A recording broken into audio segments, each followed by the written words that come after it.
Much love. Welcome. What is up? Got the 94 because we got that defense, baby. Got the MCF. Got the MCF, of course. And the star right there always over everything. Guys, thank you for being with us here on My Cowboys Family. You know, got right on time here. You still see Mike McCarthy. They're about to kick off. The Texans are about to kick off to us. So let me fix the bottom of the screen here. First quarter. It's officially on like Donkey Kong. And it looks like, we had Johnny Dixon trying to return kickoff here. No Tony Pollard, which means that at least special teams wise, it looks like the Cowboys are not going with the with the starters. Let's just say because Tony Pollard's going to be the starter there. Now, baby, we got to hear what's going on in this game. It started, so it's on you there. Cowboys have the ball. Got the whole team here, offense starting, but you got Dalton Schultz coming out with the starters. You know, I think you got the three. I saw Pollard. I saw no, I didn't see Pollard. I saw Amari Cooper. I think that's Pollard back there getting the ball here on a first down run up the gut for about 3-4 yards. But I want to see Dalton Schultz right now. Again, on a running play, you expect to see Dalton Schultz a little bit out there. I'm sure Blake Jarman's going to be on that field as well. We shall see. Remember, right now we have this. There's Schultz right there. No, I mean not Schultz, but Blake Jarman. Oh. Schultz will start. No, there's Blake Jarman. Yeah, he was right there. No, but they only came up with 11 personnel first. So that's what I'm trying to say. They didn't have Blake Jarman in the first drop. The technical starter is Dalton Schultz in this game because he came out first, but they both are out there. Oh, no. Gary Gilbert just fell, threw a bad pass, but got it completed. Michael Gallup, I mean, he was on his ass when he threw the pass. A pass on his ass. Gary Gilbert, though, tripping over his own guys. 3rd and 7. Is it 3rd and 7? Did he make a completion there or was it incomplete? I thought it was completed. No, he got stepped on. He got stepped on by Badass. Yeah, either Badass. Yeah, was it Badass? Yeah. No, it wasn't. It was Zach Martin got that foot. But listen, that's up to Garrett Gilbert. Get his fucking ass out of there.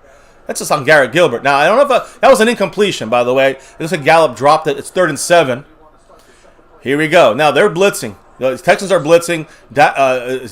Garrett Gilbert right there with Pollard to help block. And Gilbert standing in the pocket. They messed up the screen there. They got fumbled. I mean, we just fumbled the ball. They didn't show it, guys. It wasn't our fault. Garrett Gilbert got sacked and got strip sacked there, and they got the recovery. So it looks like it's a first down for the Texans after a very bad offensive start. But now our defense comes out, which is truly the rehearsal, the dress rehearsal. Yeah. But not a good start for the Cowboys. You know, a 3-yard run from Pollard, then a fall down by Garrett Gilbert, getting stepped on by Zach Martin, and now the strip sack turns over the ball. But not only that, he could have had a first down if Gallup would have caught it. So. Just that's on La'el Collins. He did not stick with the block. Then he tried to pick up the ball, and then he got twisted. I mean, La'el Collins could get fucking hurt by that.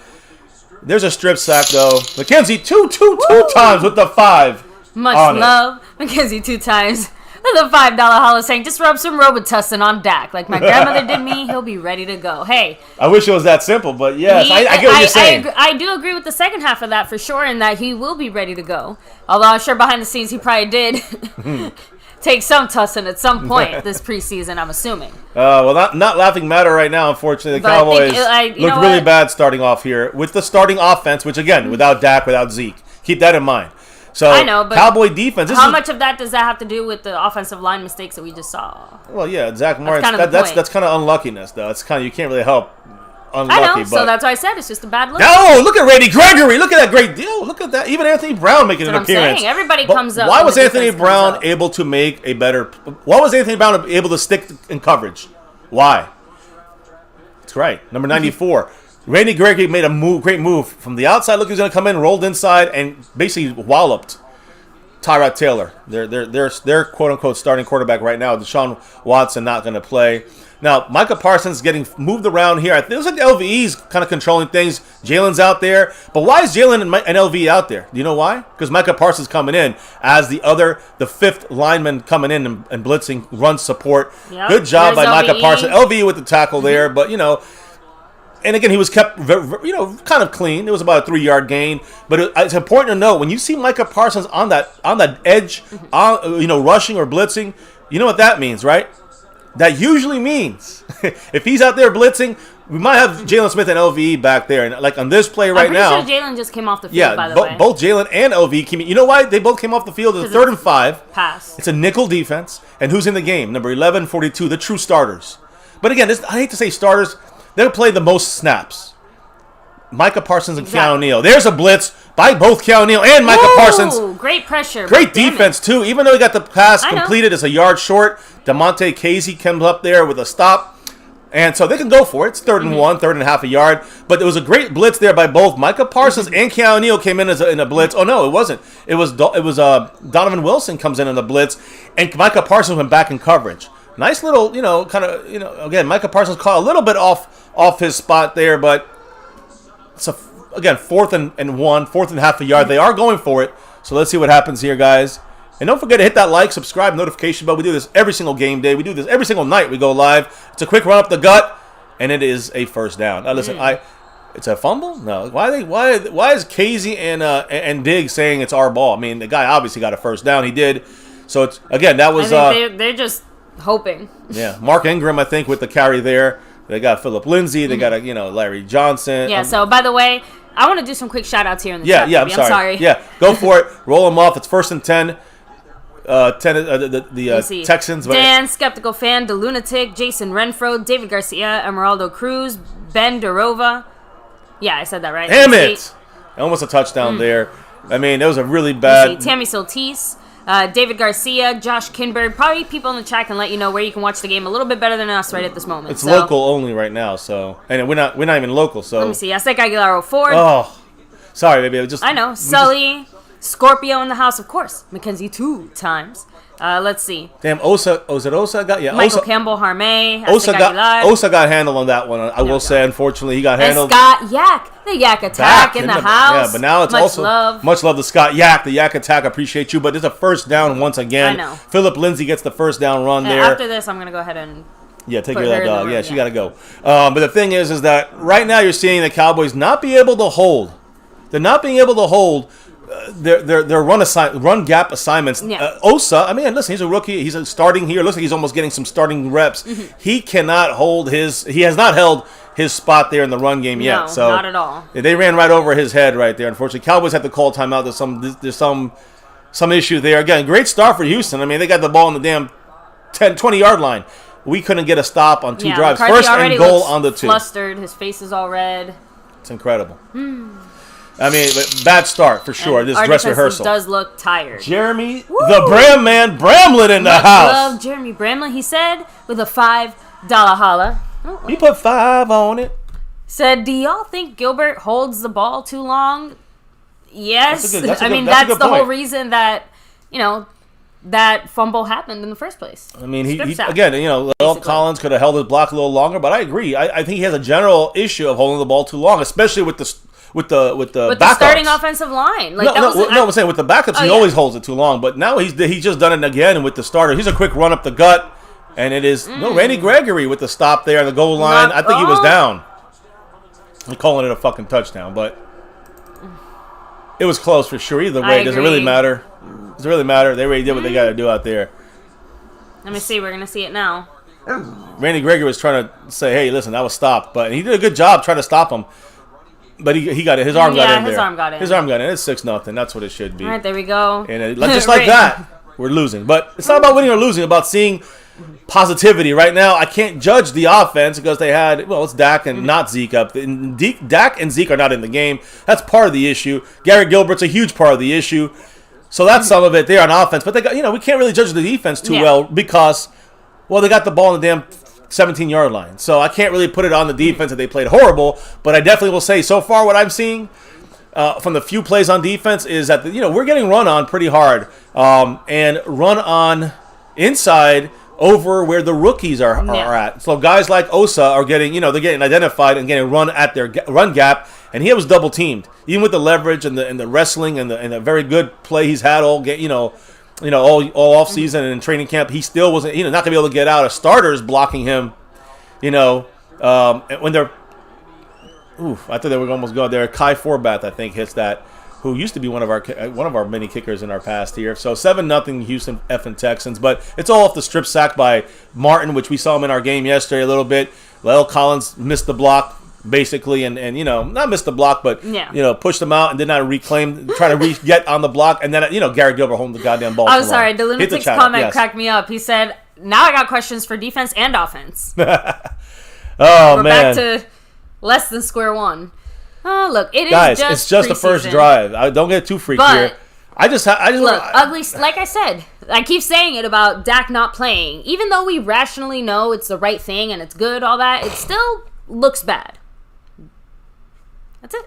That's all I'm saying. Like, it looks without Dak bad that Dak isn't playing, even though we rationally know, like, it's so stupid. why don't you speak on that? Because you actually said something about this beforehand. And again, I got my view on this. I want to know your views. But I really don't understand why there's so much, I don't want to say division exactly, because I agree. Dak is going to be playing week 1.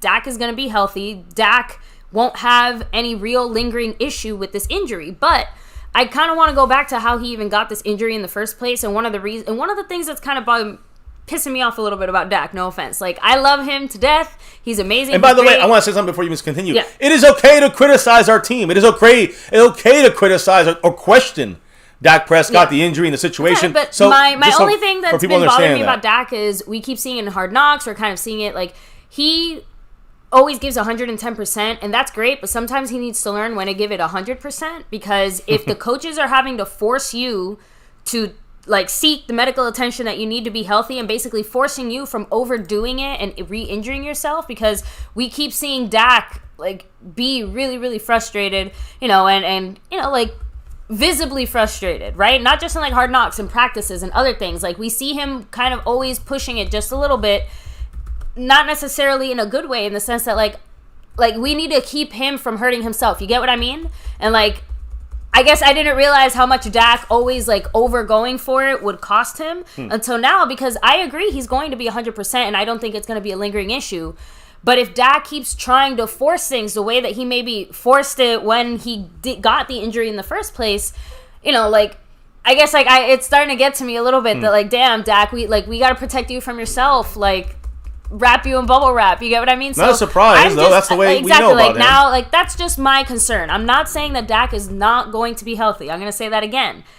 I think he's going to be at, like, 95% when it gets to this Tampa game, and he's going to end up 100% if he isn't already. But now I feel like Dak is going to go out there and hurt himself. And go back to the ankle injury. That was Dak not sliding maybe a second too soon. And he even admitted to the fact that, he has to be more careful of those types of things. By the way, kickoff is underway. I know. I'm just saying. I'm going to stop there. That's my, like, biggest concern. So that's it. Well, I mean, I'm going to say that even though I understand what you're saying, and the question I guess you're asking, or the doubt you may have is, if Dak goes out there and is 100%, let's say week 10. Exactly. Let's say week 10, he ends up throwing hard again, like he did in the the offseason here when he did in training camp. Dak just doing his Dak thing, right? Throwing deep passes. That's supposed to be how it happened. He was overdoing it. What if he does it week 10? And what you're trying to say is, what if forget about this injury? He's good to go. Exactly. But let's say week 10 he just re-injures it again. Just separate reason, but the separate issue in the sense of it has nothing to do with the earlier tweak. Exactly. But he's tweaking it because he's in there doing the Dak things that he usually does very well. Ooh. First down pass, CeeDee Lamb. What a fucking catch by CeeDee Lamb. And it looks like there's a flag on the play. There's a flag in the secondary. I was going to say. It might be interference on 39 for the Texans. But, I mean, CeeDee made a great leaping catch on the sideline. Defensive pass interference. Take care of that little doggy. Yeah. But go ahead and keep going since I can't hear you. Yeah, defensive pass interference on the Texans. Declined. CD, baby, with the beautiful catch. I mean, he's going to be a Pro Bowler. He's going to be a perennial Pro Bowler. Watch that. Mark my words. Absolutely. As long as he's healthy.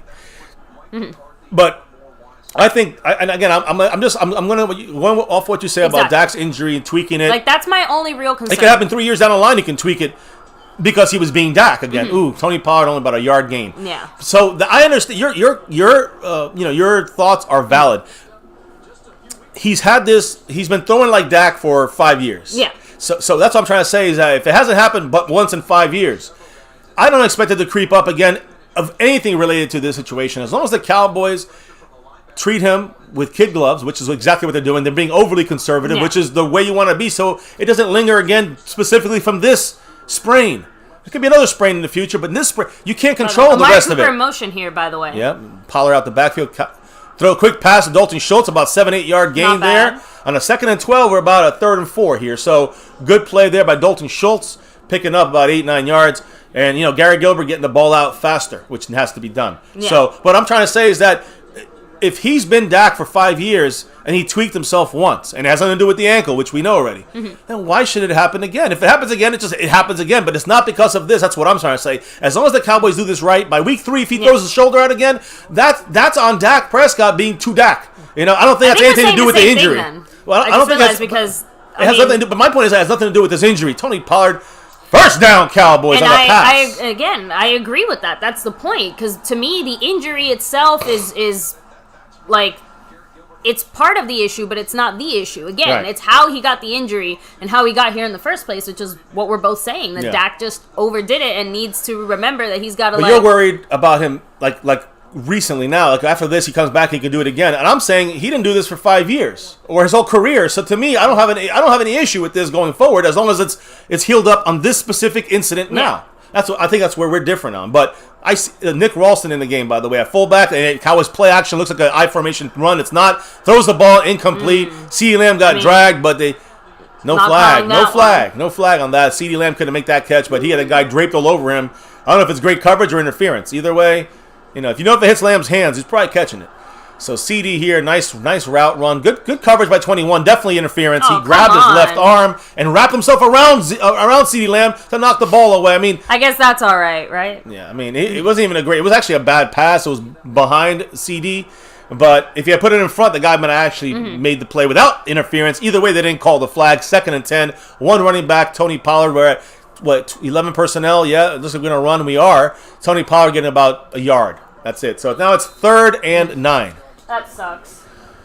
And we'll be hearing from you guys here, of course. Baby, I want to hear what the chat's saying when you get back. I didn't really say much about what we're talking about. That's weird. You guys are always talking about Dak and this or that. So, Malik Hooker, who's going to be in this game, number 28. I know we're on offense now. On defense, though, Jerry Jones before the game said, quote, about Malik Hooker, if Malik had fallen to us in the draft, we would have drafted him. That was when the Cowboys drafted Taco Charlton at 28th that year. So we would have drafted Malik Hooker if he had fell to us, because he didn't fall to us. The Cowboys ended up drafting Taco Charlton. Now we let the other guy go. We let the guy we drafted go, and we picked up the other guy. Now here's a draw play. We gained a yard, 4th and 7. That was just like a punt the fucking ball kind of play. I don't know. I didn't like it. I did not like it at all. Cowboys didn't sell it, and the blocking is not doing that good right now with the starting team, which is, again, that's what this whole offense is going to rely on. Is that offensive line, and Dak, of course. But without the offensive line, Dak is going to have trouble. Without, Dak, the whole offense is going to have trouble. And that's what you're seeing right now. Offensive line has not hit its stride yet, in my opinion. At least with the 2 drives we've seen. They've allowed a strip sack. They've not really done great in stopping and opening lanes for the running backs. Just saying. We're punting the ball, guys. Brian Anger, number 5, punting. They're fair catching it at the 10. Good punt. Punt that leads, again, you'd rather see it on the 1-inch line, right? But punt inside the 20. Without a touchback. That's the key. We got to keep that, at least on the punting side and special teams when we're punting. That is one of the keys in this thing here. So, now, Jerry Jones did say that, even though they did draft Taco, and because Malik Hooker didn't fall to them, Hooker was drafted at the 15th spot in that draft in 2017. Jerry Jones said, quote, Malik is an extraordinary player, smart as a whip. He's what you want back there. So, again, right now they have DeMonte Casey starting number 35, but soon... And sometime probably, they're going to keep the starters in here. I believe Malik Hooker is kind of a pseudo-starter. You'll see Malik Hooker probably jumping in number 28 on that field, I would say, sooner than later. Let's put it that way. So we'll see Malik Hooker in there as well. Soon. As far as guys that are playing and not playing, like I said this before, guys, offense going to get 2 or 3 drives on offense. So far, these 2 drives are fucking shit. So I say throw another 3rd drive for the starters there, Mike McCarthy. That's what I would do. They said 2 drives. I'd say 3, maybe more if you need this, because this looks like crap right now on offense. Offensively, though, all the offensive line is playing, guys. The only guys that are not playing, of course, is Dak Prescott, Ezekiel Elliott, and on defense, number 90, DeMarcus Lawrence. That's it. Everybody else is playing. He's either on IR already or on the injured list or is on a PUP list. Everybody else who's not on either of those lists, the list I just mentioned now, the 3 guys or those other lists, they're in this game and they're active to play. So keep that in mind. Now, the defense is going to play probably. The starting defense or pieces of the starting defense will play all the way to halftime. So that's something to kind of keep an eye on when it comes to the way our guys are doing here and what they're doing. And, hey, Donovan Wilson, who was on that blitz, number 6, what did he change from 37 to 6? He said, quote, I liked it because it was my college number, but I also went in the 6th round back in 2019, so it was just a little more of an edge for me. saying that there were many more people that much better than I was is just going to push me farther. So good job there. Again, he has a winning mindset. I love it. Donovan Wilson, a guy that's going to come up big at strong safety spot, number 6 now, not number 37. So I just wanted to mention that for you guys to take note of. So, again, now hit the comments maybe as we're on a commercial here, coming back from commercial actually in a minute. Well, Rand out there wants to know, if we stink this year, does McCarthy get fired? It depends on why we stink. Is it injuries? No, he didn't get fired. Is it because, the offense, because Dak's hurt? I mean, that's not going to be on McCarthy. Is it because there's a lot of in-game stuff that really looks bad? Then it could be McCarthy. Look, all I know I think it'll take a lot for McCarthy to get fired. Stephen Jones' words are ringing in my ears, right? I hope you're looking at other quarterbacks, or else we do have a problem here. Like, that to me is the biggest thing. If this offensive line can hold for the 4 to 5 seconds it needs to, which, even in a bad one it did, except Garrett fucking Gilbert. He held it too long, but even that, I don't like what the offensive line is necessarily doing right now. I got to be honest. Right now, 2 drives, not clean enough for this team to be successful consistently on offense. So, right, so who is the weakest link there, though? Right now, it's just all of them. Jeremy Bramlett! Woo! What the hell? With an 85! Noah Brown, $85 holla, really kicking this thing off. Much love to the Bram man, part of the fam here on My Cowboys family. Much love. Jeremy Bram, when he comes in, he kicks the door in. So much love to Mr. Jeremy Bramlett, who's now, I'm pretty sure, in third place. Third place on the overall board right now as we speak. The Bram man. He ain't letting up. The man is in the house. He said, I didn't like the last play call. And is it just me, or do they look lazy and not motivated? A little. I got to say, there's something off. Now, the defense, I'm not saying that about. But the offense, it seems a little bit lazy, a little bit slow. Is that because of Gilbert being slow on the trigger, releasing it? I don't know. Look, I agree with Jeremy on that one. I'm with Montana. I'm sorry. It's because Dak isn't there. Like, you can say what you want, but this is a visible, tangible reason why Dak Prescott is more than just a really good quarterback. He's an amazing leader, and he's the type of guy who, you don't typically see that offense. And that kind of goes in line with what I said about the fact that, is because Garrett Gilbert looks slow. Sin ánimo, Yeah. Here we go. Damn. Incomplete. Anthony Brown in coverage. Yeah. And that right there is now 4th and 2. They're punting the ball away. So, Cowboys offense getting the ball back. Will we see the starters again? I don't know. But Jeremy Bramlett, I think that all the answers are right, actually. I think they do look slow. They do look lazy. Why? Montana said it. You said it. Dak Prescott not being there, not being the leader, not getting in their ass when they're missing their fucking blocks or not holding them long enough. And, of course, Garrett Gilbert himself, he's just not that good, right? So he holds the ball too long, gets a little bit of the quick feet, the little pitter-patter feet, and then you're seeing him, lose the ball, making some, questionable decisions. CeeDee Lamb, don't hurt CD on that.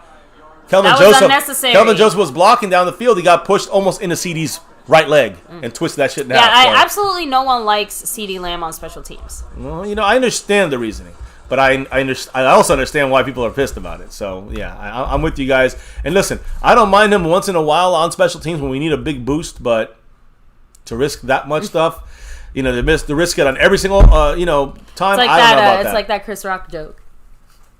There's so many good ones. Which one? No, the one where he's talking about I'm not saying I do it or something, but I understand. Oh yeah, that's the O.J. Simpson. There you go, that one. I didn't say he didn't do it, but I understand. That one. That's all. By the way, I do understand that Mitch Trubisky. Here's the thing about we just talked about Garrett Gilbert. Let me talk about backup quarterbacks for a quick second and maybe hit the chat. But Mitchell Trubisky, baby, where he's at now? He was let go by the Bears. Yeah. And the Bills picked him up. The Bills signed him for $2.5 million as a backup. Now, he played today, and he played fantastic. I know it's only preseason, and I'm not going to put too much into it, but he played fantastic. Mitch Trubisky looked like a different quarterback out there. The key here is they played the Bears. They got to see Mitch Trubisky actually do the best he's probably ever done with the Bears around him, right? Look, so I'm sure the Bears are either saying, ha, just wait and see. Maybe. They're just saying. But right now they're saying, oh shit, because you know what? Josh Fields going to be a great quarterback, but he's not going to be like necessarily the starter right now. Not because he shouldn't be, because who did they sign? Do you remember who they signed? The Bears? Who they replaced Mitch Trubisky with? Carrot Top. Andy Dalton, guys, who didn't look that good. He wasn't horrible, but he looked like Andy Dalton. Average, a little above average kind of guy, right? But, Josh Fields looks better than him, I got to be honest.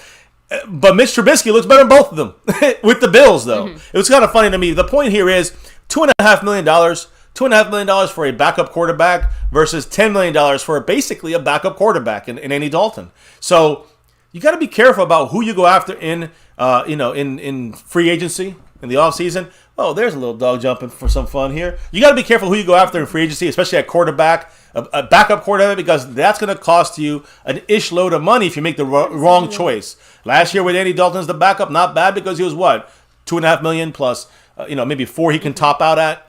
That's fine. In case you're wondering, baby, Cooper Rush is on his way out. On the field? Onto the field. Can you say out? On his way out onto the field. No, as in Garrett Gilbert is sitting on the bench. So it looks like the first stringers are coming out. There you go. Was that 2 drives or 3 then? That's 2 drives, and I'm still seeing the. I know. I see Badass and I still see Amari. I see Amari and CD. So not all the. Hey, listen! Oh, Tony Pollard with about a 16-yard blast up the gut. Finally, the offense maybe heard me, and you know what else? The offense is maybe Cooper Rush was more of a leader than Gilbert. I don't know, but who said that? Or who generally just said that I thought Cooper Rush would be more likely to stay than Gilbert? Well, here's the thing, baby. We said this yesterday. Remember we talked about it? We didn't know about the fact that Stephen Jones and the Cowboys are saying that the number 2 spot is not wrapped up yet. Garrett Gilbert, do not be surprised if he comes back in this game. And one of the Texans are injured right now, but do not be surprised if Garrett Gilbert comes in after 2 more drives. They want Cooper Rush with the starters for 2 drives. What do you think about them apples? And the whole offensive line is there. The Dalton Schultz is there, Blake Jarwin, and the receivers. Cooper Rush going back, and he's going deep. I mean, I'm sorry. Right there, Amari Cooper, and again, there was a flag. It should definitely be on the damn Texans. He cut off his path. That's got to be a first down, Cowboys down the field. I'm sorry. I mean, it was a man pass. You know what I mean? It was like, did not look like a Gilbert pass. Yeah, it wasn't like a, all I am going to say. That's and again, we're talking shit about Cooper Rush last year, though. Gary Gilbert, you got to take her out. Amari kind of shoved them forward. So I might call this on Amari. I don't know. Watch it, little doggy. It's automatic first down, Cowboys. I mean, listen, the guy got in our say bye. What happened was that, number 24 for the Texans, and what's his name?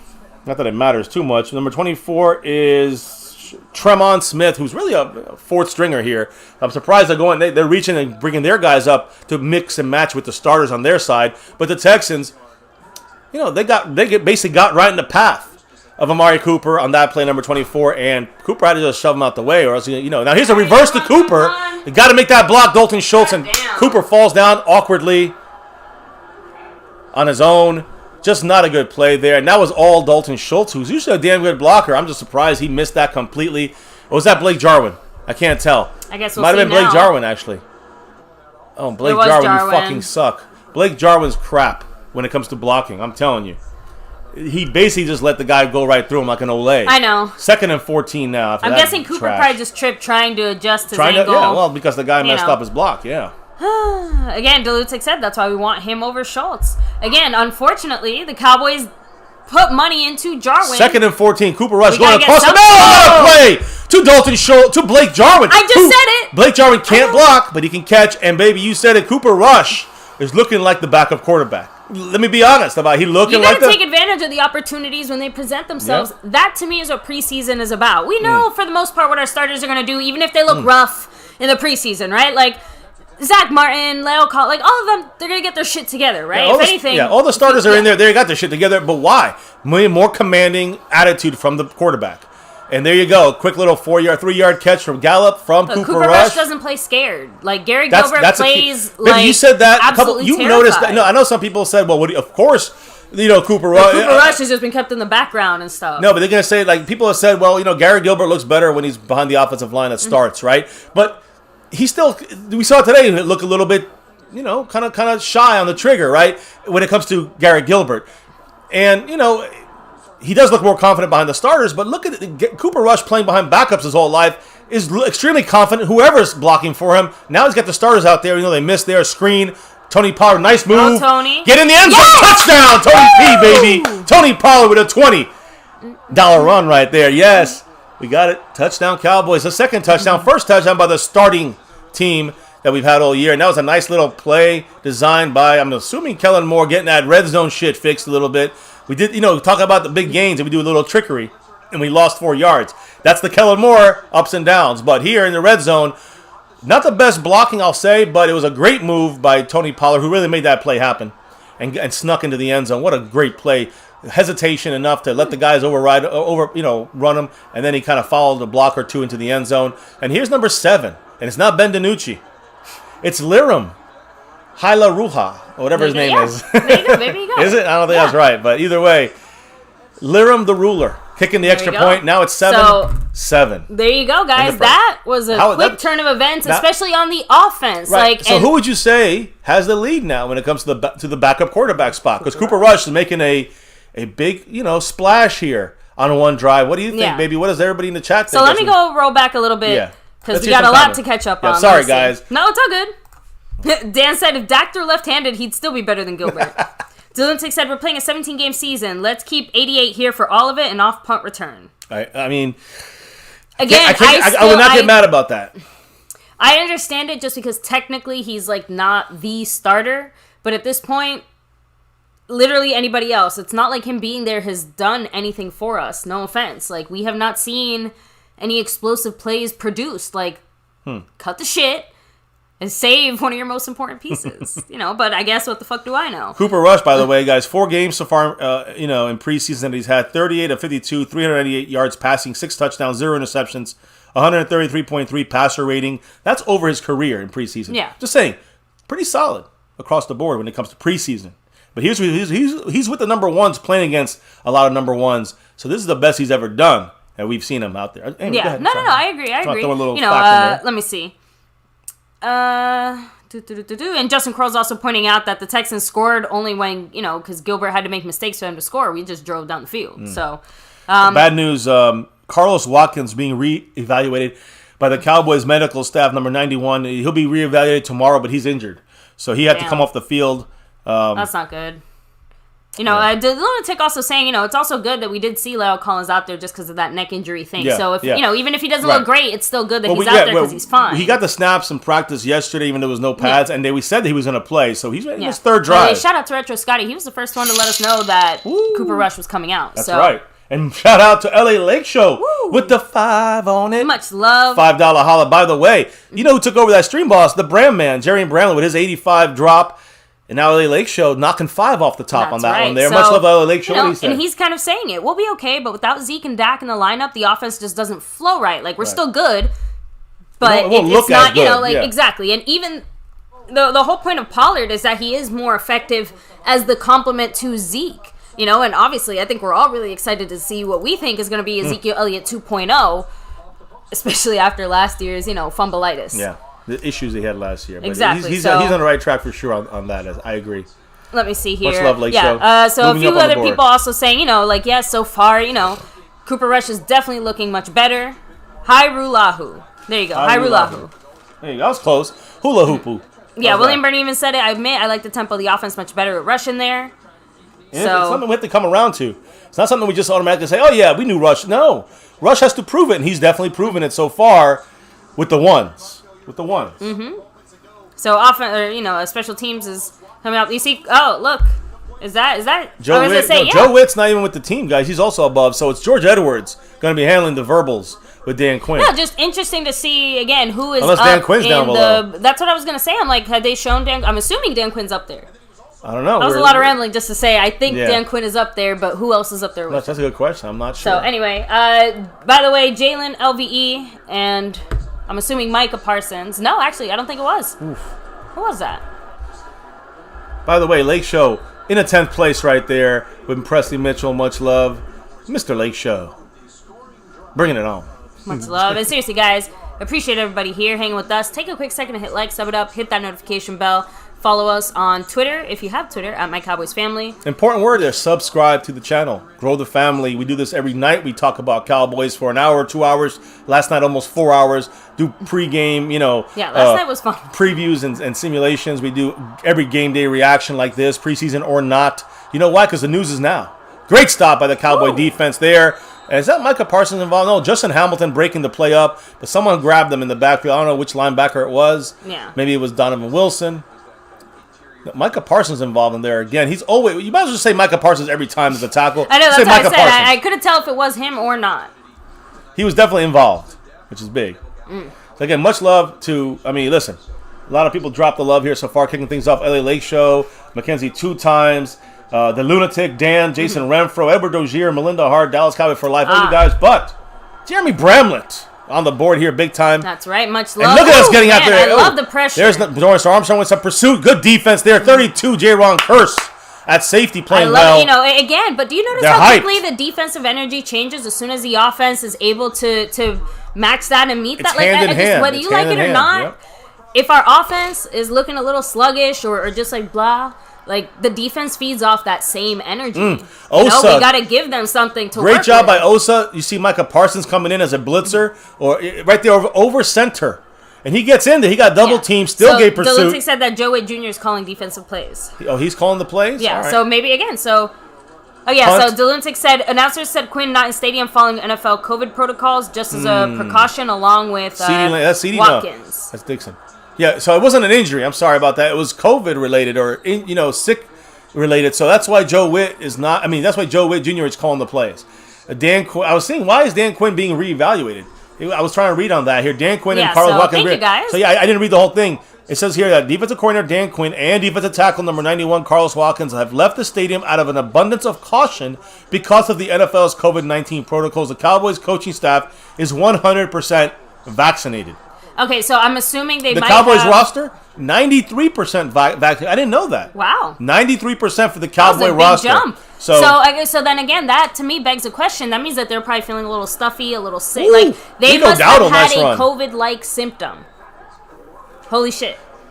That was a quick turn of events. So the good thing is the Cowboys clearing them out so they don't spread. That's why I said else. maybe they sneezed a few times, or maybe they felt a little hot. I'm just trying to say, whatever it was, they're like, you know what? Let's not even take the chance, and they left. By the way, all the backups are in now. Still a little weird. All the backups are in, but on the skill positions, running back Rico Dowdle, receiver Cedric Wilson, Noah Brown, but you got Badass still in the middle. You got Connor Williams to his left, and then you have I think Lel Collins still playing in there with McGovern in the game, and Terrence Steele. Damn it, sacked. But you know what? I still like that sack better than Gilbert's. Who's hurt back there? What, somebody got hurt? There it is. Badass got up late. Sprinkles in. No, he's fine. I know, but Badass is checking his ankle out, the right ankle. Let's see. It looks like Connor Williams is still playing left guard, and right here at the end. He just got kicked. Are you sure? It's nuts. That's why I said, I think he just... I hope it's not a hamstring or an ankle, but it looked like it was his nuts that got kicked. Either way, it's important to keep him. I'm just saying, you're not going to be out for the year. I'm going to keep going back to the weird thing in Hard Knocks, too. Why is everybody's junk nuts getting squished here? Here it is, 3rd and 9. Pressure again. Cooper Rush. Cooper Rush got nervous on that one. Bad pass. Yeah. Almost picked. I don't know if Dowdle was the best choice there. But it was the only choice because there was a missed block inside. Okay. Or blitz. Let me see here. Oh, yeah. It was Connor McGovern who fucked up there. 66 did not stand his block. And that caused the bad pass by Cooper. It caused a rushed pass by Cooper Rush. I guess the question is that, is our offensive line just looking a little scruffy across the board? It definitely don't look smooth right now. The one good drive, and after that, nothing. A good pump by Anger to the 20. Can we get good coverage here? Kelvin Joseph slows him down, but everybody else stops playing. Now he's gone. Unbelievable, man. Can nobody tackle? Brian Anger made the fucking tackle. Nashawn Wright, Azur Kamara as well. Azur Kamara and our punter Brian Anger had to make the tackle after good coverage by Kelvin Joseph, but nobody fucking was there to help him. Bad play on special teams there. That stinks. Exactly. Sully said, why is it that everything has to be perfect in order for the Cowboys to be successful? Meanwhile, other teams that are always good seem to overcome those shortfalls. So Mr. Wright said, I'm only watching the defense, really. I have to admit, I'm watching all the guys because I'm looking at depth and how they play, but you can't judge them on, on I agree you can't judge them on just like necessarily everything one-on-one, but if I see a guy missing blocks over and over again, I got problems. To see the positive in that play, Kelvin Joseph's probably the guy out of all those guys that's going to see the most time out there. So at least he's the one making those plays and showing up. Cowboys are confused. Somebody's not. No, it's a J-Ron Kirst. Okay, there it is. LVE makes a tackle. Good job. Good pursuit by Although LVE. it looks like, was it LVE that was out of position? I don't know. He came around the outside. They ran. You know where they ran again? You know, Osa's been doing great in the pass game, and he's done really good against the run, against backups and third stringers. But against first stringers, they are focusing on running over 75's run gap. Yes, and they're doubling just them. To reiterate, guys, our entire coaching staff is 100% vaccinated. So and the team is 93% vaccinated. Yeah. So it's not going to be like a big loss or anything in the future. But they do need a quarantine. Again, they are still, like, they left. They didn't, just in case. And we really won't know more until they say more. And it sounds like right now they're just not precautionary. More to know. Yeah. It's just precautionary. That's the important thing. But, you know, everybody should know already. You can still get COVID with the vaccine. We know this. It's not. You just don't. You don't die. You don't get hospitalized if you have the vaccine. If you don't, well, I just had a friend that I knew from my old job. He's younger than I am. He's like late 30s. He just died from COVID. He's unvaccinated. Just saying, like, this is, again, I had family members go through it. Some of them died. Guys, it's a serious thing, and I'm just glad that guys like Carlos Watkins, who's vaccinated, Dan Quinn, who's vaccinated, they will not die from this. They will not be hospitalized because of this. But they have to take precautions that nobody else on the team who doesn't have the vaccine could get it. And if I remember, the COVID, quarantine times, they're shorter for people who are vaccinated. They can come back after you're vaccinated and you have COVID. If you have one COVID, listen, close call stuff, like close contact, that's another. I don't know if that's the reasoning. No. But like, let's just say, like, if they did have it, point is, like, how long can we expect them to be out if they were to test positive? They have to have 2 COVID negative tests back to back. Okay, and then they're back. It could take a day or 2 to get them back. A guy who's unvaccinated, you're gone for like 2 weeks. Okay, so basically, that's the difference. Those are the facts. Okay. Yes, those are the facts. People not like those things. They don't want to hear it. They want to go la la la la la. Hopefully, this is the facts of the NFL. Hopefully, it's not that. So keep that in mind, guys. You got to face the facts when it comes to this. And unfortunately, we're not 100% vaccinated on the team, but I do love the fact that we are 93% vaccinated. That's big. Yeah. So big. One constant thing I'm seeing in the chat here too, and Mr. Wright, he's saying, I really like Micah Parsons. He might just be that kind of dude. Again. He is, yeah. Micah Parsons feels like an Ezekiel Elliott type of player when it comes to the defense, in the sense of, like, Zeke was an instant game changer, and the reason I compared him to Zeke is more because he has a little bit of, like, that kind of goofy side to him a little bit, but when he makes plays, it's like, ha ha, no one's laughing. When Zeke was making plays back then, it was every play you get the ball, he'd end the play with a thunderous, run over a defender play, and Micah Parsons is around the ball every single play, making something happen. You feel it. Like, you feel the difference when that player is not on the field. Like, you felt not Dak, because it was really about Zeke. The lack of Dak's presence, too. But for tonight's game, but when you had Zeke's presence in his rookie year, let's say, you felt it every single play. The same thing. You're feeling Micah Parsons' presence every single play on defense. That rookie year, let's be real. Dak did a lot, but, he had to, Zeke was the presence, so to speak, on the offense there. Even with Dak winning the rookie of the year. But yes. That kind of came later, is my point. Like, he Dak, built up to that. Look, we were all there 2016. We're not going to repeat that. Goes, we're here 2021. Number 10 for them throws the ball out, and 2nd and 6. Looks like he almost gets the first down there, jumping over the guys, and it's either 3rd and 1 or first down for Houston as they keep moving here. Second quarter. In Cap 52, much love. Something else. Facts by Cap 52. Mike Z brings it up. Imagine if this happens during the season, not having our defensive coordinator. And that's the point here. Here's my question, though, because even if they do have it, can he be set up somewhere in a room where he can can they set up something where, like, the press box, only him, right? That's what you're exactly, or communicate from a location that they basically they find a way to make it cheat proof. You know what I mean? I think the Cowboys the Cowboys did this out of precaution. They didn't have to do this. I know. So I think the Cowboys in a regular season game. Nice job. Bradley and I don't get hurt. That's what we need to see. Bradley and I making a play, setting the edge properly. Finally seeing him. He had one mistake initially, and then he's really been. I can't remember who was it said it, but they're saying that the run defense, are running. Well, they're running over when they're running. Defense is when they're running over 75 spot. That's when he's they've done better running over Osa. But outside of that, it's been a good defensive battle. I think. Anai almost tore his fucking groin area on that fall there. GD with a $10 holler in the house. Much love. That Cooper Rush drop right there. And he said, silky smooth. What did he say? CD is an amazing talent. However, I think he takes unnecessary hits fighting for extra yardage when the play is basically over. Availability is the key. Play smart, stay healthy. Your thoughts? I mean, that's kind of the same thing that I was trying to say about Dak. You know what I mean? Like, CD Lamb, Dak Prescott, these are the types of players that don't know anything other than giving 110%. That's the point. Like, that's the baseline. That's for the risk them. Of them getting injured because of that. And it's just the unfortunate fact of life that, you know, like us as fans, I'm definitely not a fan of it, but I can't really blame CD Lamb too much for that. Exactly. Like, that's, you know, it's up to the coaches to hopefully try and manage that a little bit. But more than that, I'm more worried about him. No pressure. Dumps it down. Stopped short. Jalen Smith with Way to go. Looks like he got the stop. He's celebrating, but it's about a yard short. They'll still probably go for it. But my whole point there is to say that I'm more concerned about coaching choices that they make that'll get CeeDee Lamb hurt, like putting him on special teams, than I am about CeeDee Lamb kind of, himself. You know, fighting, you know, for his right to but no, see, you know, fighting for extra yardage just because in a regular game situation, that's going to help us more than hurt us. Yeah, and I understand what you're saying. And I you know, sometimes CD goes up for the pass and he's like all spread out, sprawled out, and gets pounded.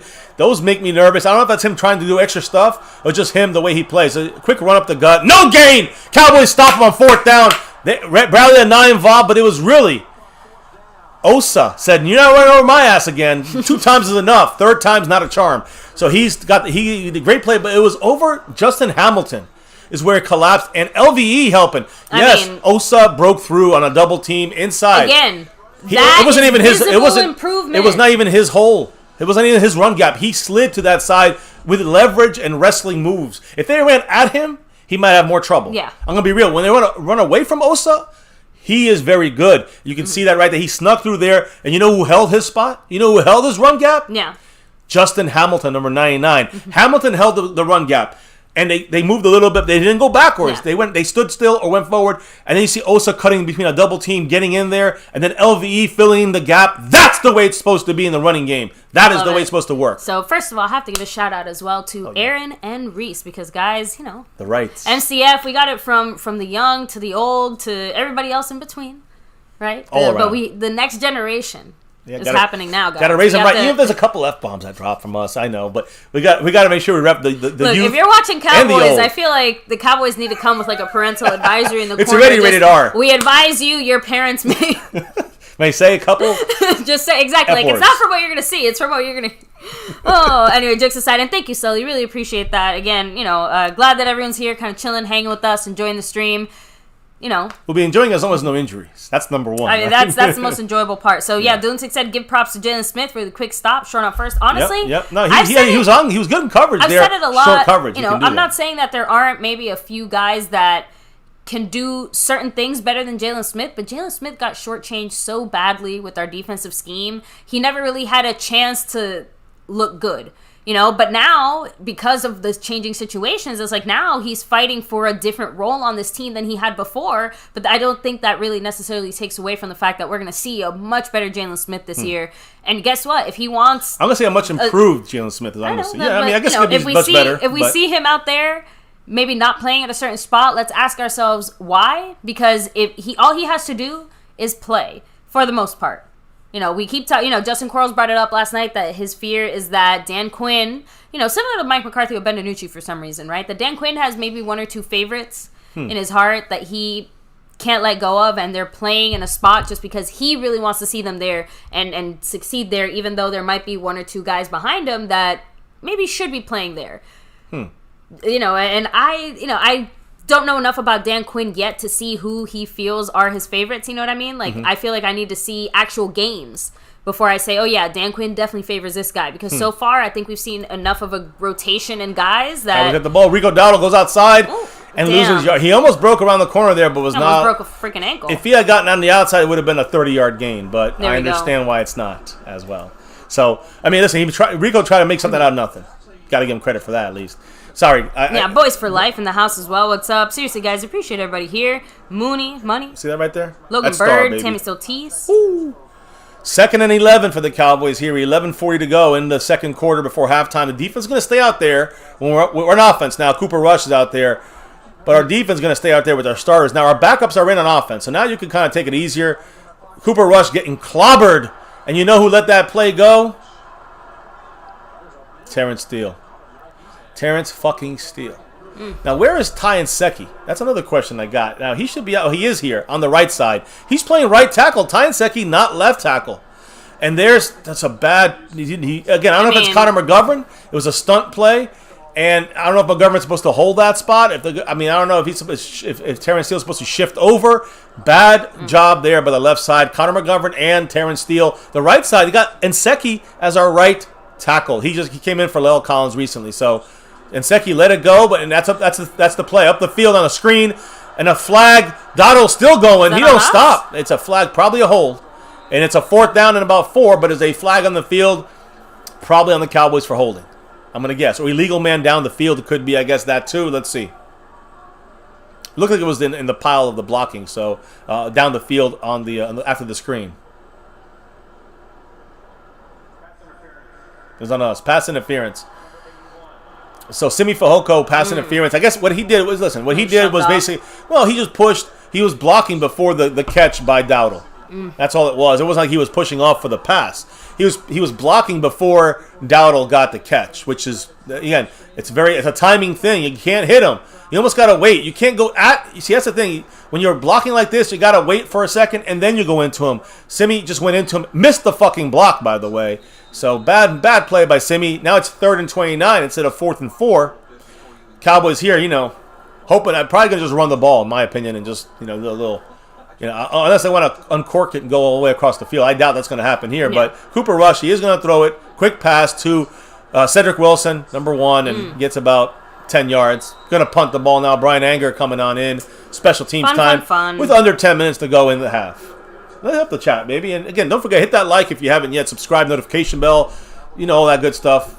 Of course, Discord, Twitter. I got to give a big shout out to the man from Hawaii here, Jeremy Slade. That's Sponsor week. Back to back like our 90s Guys, Cowboys. Guys, follow his Instagram pages as well. Yes. And also the Brand Man, who's over here at 85 points after his 85 drop. Hell yeah, the Brand Man right here. Part of the fam here on My Cowboys Family. Oh, fuck. I thought we got a block there. I'm sorry about that. Not a good punt. It was not a good block. Not a good blocking job by our special team. So, Fossil, take him to the woodshed. And there's a flag. And a flag. But we have to punt again. I don't know. Brian Anger almost got his punt blocked. Maybe they did touch him. It was almost a punt block there. But it was more on the blocking than it is anything to do with our punter. I don't know. So, they're talking about it. Let's see. Jeremy Bramley, you can see him there, 85 points. Sponsor week, Jeremy Slade. All the Jeremys in the house. Jeremy's first place. Which Jeremy? Oh, yeah. Jeremy Slade still in first place on the overall board with Snug X in second and Jeremy Bramlett in third, just like that. And if you look at the Cash App side of things, illegal man downfield for the Cowboys, so it's probably going to be declined. Oh, they're going to redo it. Really? Well, let's go. Let's do it. Now, guys, they're going to... more practice, I guess? I guess they're going to repunt. Guys, Jason Renfro is rocking it in the Cash App. He's got he's got 6 on it in there, but that is the lead over the others like Cowboys Abroad and Burn Barso. He got the Cash App crown. He's got the lead. Jason Renfro got control of the other side. Guys, Jay in the everything's a big. I wish Jay could transpire to number 6 for the Cowboys and beyond, right? But hey, a lot of J's. J's our lucky letter here in MCF. And we got little J in the house, so a lot of awesome J's in the house representing that star over everything. Thank you, guys. Just gotta throw it out there. We're gonna repunt here, guys. Number 44, McQuaid. I think his name is McQuaid. Is gonna be the long snapper. Replacing LP Little Sword. Looked a little high, I will say, on the first snap. So we'll see how this one looks. Ralston's got a block, number 46. So is Noah Brown. Much better job blocking this time. The punt's up, and away. But they blew the fucking whistle. It doesn't count. They got to repunt Another flag. Probably false start in the Cowboys.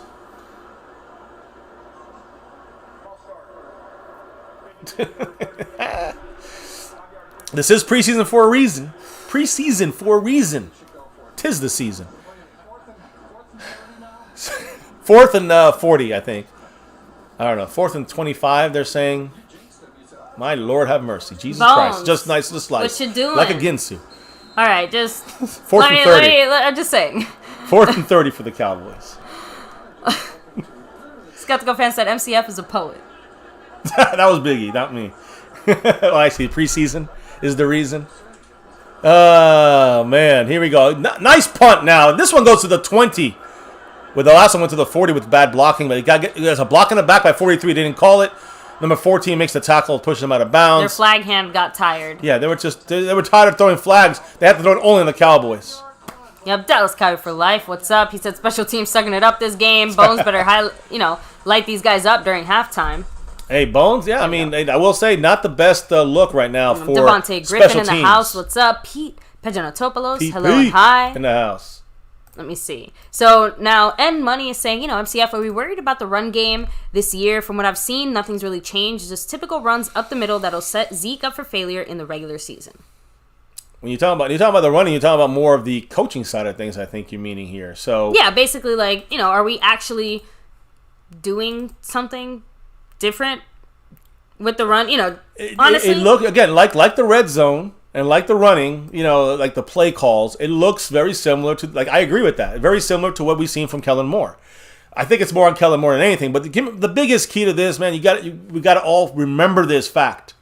Our offensive line was so banged up last year, it didn't matter what the fuck we ran. It was going to be stopped for the most part. We were not going to be consistent running team, no matter how good our running backs are, when you have an offensive line that's in shambles for about 3/4 of the year. And I think Ezekiel Elliott did make Kellen Moore a little lazy in the sense that you can sometimes run ordinary plays with Zeke, and it just happens because Zeke is Zeke, you know what I mean? And last year was definitely an anomaly, you know what I mean? But 8 out of 10 times, you can run basic plays with Zeke and you're going to be fine because it's going to be fine. He's going to Zeke. I mean, we're going to do it. The offensive line will block well enough. That's the key, you know what I mean?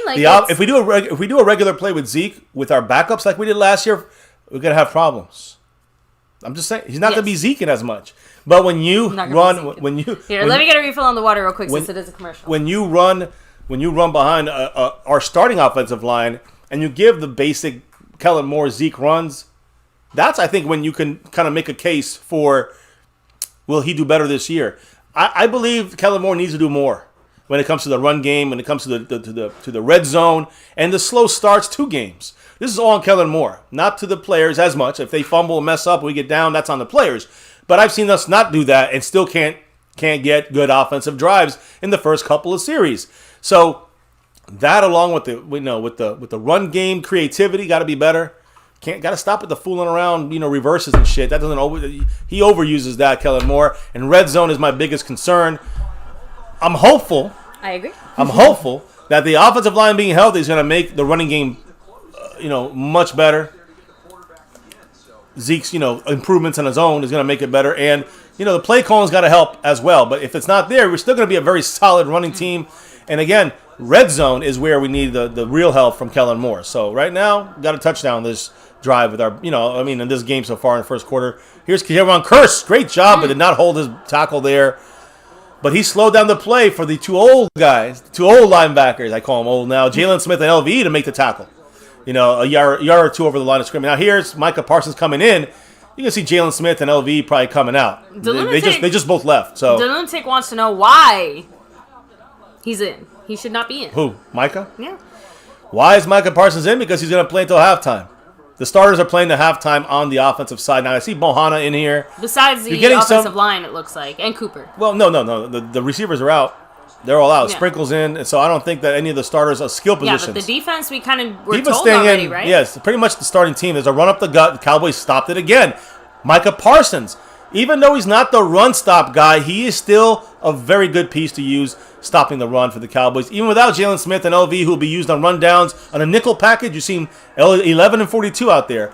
And again, we have some questions about Neal and his run-stop ability. He's there for more of the licks, the pops over the middle, the coverage on tight ends or running backs out of the backfield. Micah Parsons is there to add that little, he's going to blitz, he's going to cover, he's going to hit, what he's going to do, he's going to rush. So Micah Parsons right now playing with Keanu Neal as the basic nickel linebackers. We're showing 5 guys at line of scrimmage. You don't know who's blitzing. We got 4 guys going in. Rondell Carter, one of them. Cowboys there. Trayvon Diggs playing some fucking defense, baby. You dig it? I can't wait till my jersey comes in. Trayvon Diggs, baby. I'm telling you, I've said this about him last year. Before we even drafted him, I said this guy is going to... he missed the bump there, but he did a great job. He had help in the back. He turned...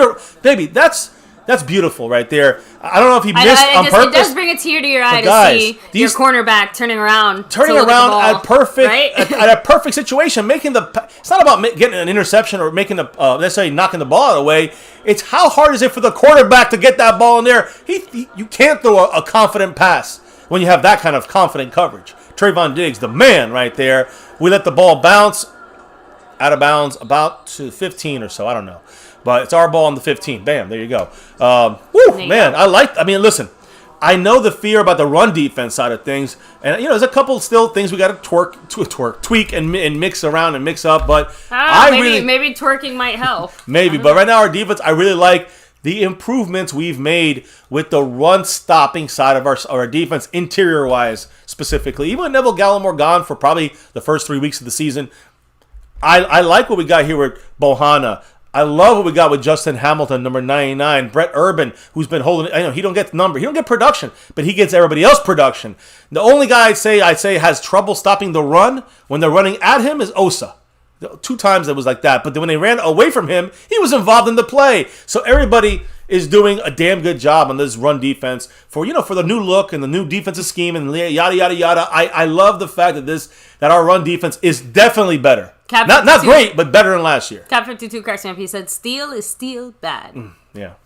Justin Pearls, also said, "I agree, MCF." Sorry, that kind of sounded funny since I said Justin Quarles and you're finishing your statement. It sounded like you said Justin Quarles is still pissing you off. No. I know. I'm just... No, let me with the Q, man. We agree on a lot. Justin Quarles said, "I agree, MCF. After the very first series, you can tell adjustments were made in the run game defense." For sure. Even on the offense, we made adjustments. We adjusted and put Cooper Rush out there. But the run defense is the key here because that's the biggest issue we had last year. I think our pass rush is going to be pretty decent. Sometimes it's hard to see that in preseason. It's more about the consistent run stopping. And the only 2 plays I didn't like in a run stop situation was when they ran right to Osa's gap and right into Osa's spot. He didn't have leverage on there. He had to take the guys on full force. That's how you counteract Osa's wrestling leverage abilities. Yeah. When he has to go sideways, he's going to sneak through the double team. He did that on that 4th and 1, baby. Yeah. But when he has to beat the guy in front of him straight up and they're running over him, that's when he's had they had a little trouble there. But I like the adjustments. Whatever they did, flip him, put him here, put him there, bringing him in certain situations. He's responded, and the defensive run stop has responded as well. I'm sorry. I love the way the defensive run stop has definitely slowly, step-by-step, elevating a little bit as we get closer to the regular season. That is a huge part of this defense to be successful. And you know who's making plays? The linebackers. Micah Parsons, even Jalen, even LVE. Keanu Neal last week made some nice plays. What I'm trying to say is that if they're making plays, the interior is doing their job as well. Exactly. They are handling the A gap, the B gap. They're handling their run assignments. And you know what that means? The linebackers are free-flowing. Exactly. They're going to look better. Honestly, Woo! I agree with you as well, Skeptical Fan, and a few other people, but I think that it's... Noah Brown with the catch, about 5 yards. It's basically going to be inevitable that Dak Prescott will have the tiniest bit of catching up to do in that Week 1 Tampa game, right? But to me, it's a matter of, a drive, maybe 2, is it really going to make a big difference for him to play 2 drives in this game and risking him, or just saving him for Tampa Bay? Honestly, is he going to be so behind the 8 ball? I think it's more about the overall tempo of the entire offense, you know what I mean? But this week, they're still going to practice together. They're obviously going to practice before the Tampa game. Guys, after the Jacksonville game next week, he's going to go, regular practice.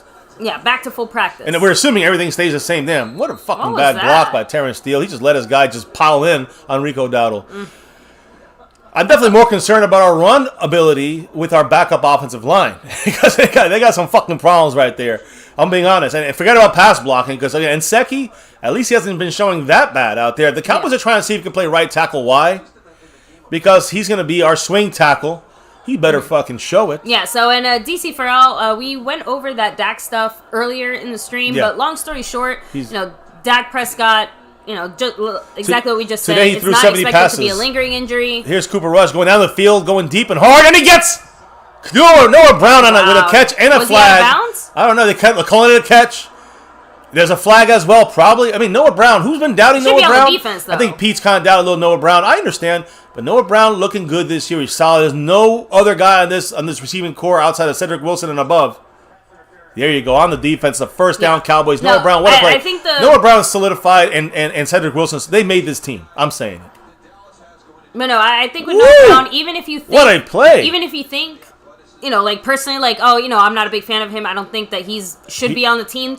He didn't get both feet. He got a knee down. That's my point. Yeah, well, he's one of those coach favorites. But you tell me he's not doing well these 3 games? Okay, again, I agree that he is. I'm saying that, It might not be Pete, by the way. There's a lot of people that I get confused with, so my apologies to Pete if I made a mistake. But I know there's some people that do not like Noah Brown, and I'm like, what? He's been showing out. Pete Prescott's saying it here too. Mahomes was 10 for 18, 78 yards and a pick last night. That didn't make him any more ready for the season. Correct. That's my point. It's like I understand. I agree with you though, baby, and I agree with Pete because he's saying what I'm saying. You're saying a very good point that you might see the flow of the offense maybe stutter for the first drive or two, but the Cowboys, like you said, that's almost typical Cowboys. Yeah, it's almost nice play action. Cooper Rush holds it back, runs the ball. Look at him to the 50 with the slide, baby, slide.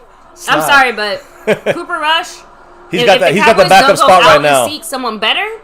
He's got right now. He's the leader. He's the leader of the backup right now. I think he's just jumped Gary Gilbert. And I will say also, I mean, I know we'll be jumping around. I apologize, but. That was good awareness from him to pull it back down. Dan just said it. Rush is taking Gilbert's job. Prove me wrong. Yeah, no, we agree with you. We said it a couple days ago. The job is still up in the air. And it's not just between these guys. It could be, Nick Ralston with the quick little fullback plunge gets the first down, it looks like. There you go, Nick Ralston playing that moose spot. I like how quick we are able to execute that play, too. I just think that when it comes to Noah Brown, and Cedric Wilson, and of course our starting 3, we got our 5 receivers. These guys, like Cedric Wilson, he returns kickoffs and punts, and then kickoffs later. But they're backups, right? You see guys like Noah Brown playing; they play fantastic on special teams for every single season. It's one of the reasons why he stuck around with the special teams. Said, "I'd like to see a long drive." Well, we're almost to that point here. Look, Cooper Rush throws it out. Boom! Though. Is that Noah Brown again for the first down, baby? He carried his guy 6 yards for the first down. Wipe the nose. Listen, the thing is this. Kind of, CD with his hair out. Noah Brown with his hair out. The 8. He's channeling his inner CD. The 8 is crunched up. It looks like the 5 is crunched up. It looks like an 8. It's funny. I think was it Cap 52? Yeah, he said as Cap 52 said, "Dang, Brown looked like CeeDee Lamb." I'm telling you, he did, and he carried. He's a little bigger, a little stronger than CeeDee Lamb. And by the way, not only is he good special teams, great special teams, Noah Brown blocking and going making tackles, damn good as our 5th receiver. He's also a fantastic run blocker. Here's a quick throw outside to Cedric Wilson. There you go. Fighting for that extra yard or two. Cedric Wilson's the sneakier, slithery receiver, right? He can slide out of shit and he sneaks out. He's got the speed. He reminds me of a slightly taller Cole Beasley. Yeah. Like back when we obviously. But then you look at Noah Brown. What is Noah Brown? He's not really that. He's like the bigger. He boxes guys out with his body. He can carry a guy. He's not gonna beat you with speed. He's still fast. He's not gonna beat you with speed like the way Cedric Wilson's gonna do it. So honestly, I love that 1 and 2 backup we got going on right now. Remind me to light a candle on our first game for CeeDee Lamb. CeeDee Lamb's and his candle. You know what's funny? I actually have Rico Dowdle, nice move. Woo! Almost not a first down. He just made a guy miss and ran another 10 yards. No, I have a friend who just started a candle business this year, and she's a huge Dallas Cowboy fan. You should have make a CD candle. She already is going to have football candles. Oh, shit. She already has that planned. So I'm excited. Well, unfortunately, it does mean she's going to have to make Eagle candles, too, just because she's in Pennsylvania. But, I get it is a business. That's more of them wanting the candles because of wanting shit. They wanted to give you that authentic Eagles, Philly smell. Yeah. No, they just wanted wanted a piece of CeeDee Lamb since they missed on him in the draft. So I'm still trying to figure that one out. Oh, Rico Dowdle! Look at that run, making guys fall without touching him. He's still running through people. Woo! And not only that, someone else who's earned Noah Brown. You saw Noah Brown and Nick Ralston. Even Zeke is like, look at that. Look at Nick Ralston. And I'm sorry, is it Nick Ralston, number 47, Eubanks, and Noah Brown on the other side? They overload the left side, the Cowboys, on purpose, and they saw the weakness on the right. It's a run zone block. It's a zone blocking scheme. So Rico just went down the line and busted out the corner on the right side, the opposite way that we were showing we were going to run, which was left. So I love that. I'm sorry, babe. I'm going to overtalk you when the Cowboys doing stuff like that. First and 9. First and goal on the line. Don't worry, I know you weren't paying attention, but after the star member shout-outs, I think I didn't say a single word for like 15 minutes straight. Because you were just doing the news? Powering through. No, not even past that. I'm talking you did the news and it's not, I don't mean it in a mean way. I'm just saying that, 2-minute warning. Everybody here knows that you are the overriding power. Talkative asshole. I know. It's all right. That's okay. That's what I'm known for that. That's okay. That's what we're here to watch. So I'm trying to keep up with the board. Hopefully the board is right above me. Thank you all for dropping your knowledge, dropping the love from above. The brand man, Jeremy Bramlett, 85 points. I think the only, he could have a little mini takeover, but again, I think the reminder in the Cash App 6, Jason Renfro.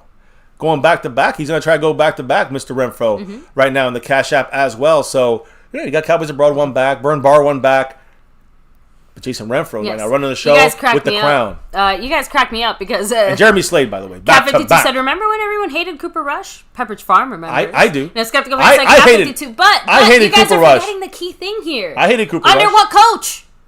Garrett. Under what coach? Garrett. Thank you. Mic dropped. Listen, is he going to get better with a new coach? Let's see. The point is that he certainly looks better under Is that experience or is that coaching? Both. Okay. But either way, it's not what was he not experienced when we got him? Did we draft him? Yeah. We drafted him. Okay, so then we suck at developing players. Like, do we have to keep going here? Like, or do we suck because of the coaching? Developing players. All of it. It's all relevant. Again, Cooper Rush is never gonna be El Papi Chulo. Like, it's okay. Well, you but gotta remember, we could have made something out of him. The one thing McCarthy can do is develop quarterbacks. That's one of his specialties. And again, we don't need Cooper Rush to be Dak Prescott. We just need him to be fucking better than Gary Gilbert. I can tell you that at least. So, anyway, let me hit up the chat real quick. Jeremy Bramlett said, I think you gotta check the Cash App. Oh, wow. Well, we might have a new leader here in the Cash App. Yeah, so Lunatic, just letting everybody know. 2-minute warning. Dallas on 2nd and 9 at the 12. On their 12. Yeah. 2-minute warning. So, yes. Yeah, Pete said Dowdle looks like he's keeping his spot. Absolutely. He also said that, he thinks that since the Cowboys will definitely keep 6 receivers, Simi is definitely gonna, hold on to his spot. Yeah, no, I'm sorry. I agree with keeping Simi on the team, but even with the little, bumps and bruises, right? Yeah. What is the stupid butt commercial they keep showing? Oh, SeatGeek. Yeah, I'm sorry, but SeatGeek, this is just fucking weird. It doesn't tickle your fancy? No. Weird butt cheeks moving is just, I don't know, like... It's like it was designed for a 12-year-old. Like, 12-year-olds are not buying tickets on SeatGeek. Baby, I got to make an announcement here. Go ahead. Because we got movement on the board. Movement all over the board, all over the place. Jason Renfro's a Cash App king, and you can sit here with Zeke in 2021, with the 21. But right now, taking the lead, it is the Bram man, Jeremy. Woo! Not just Bram, Jeremy Bramlett with the Sean Lee $50 holla. Talk about dropping the mic.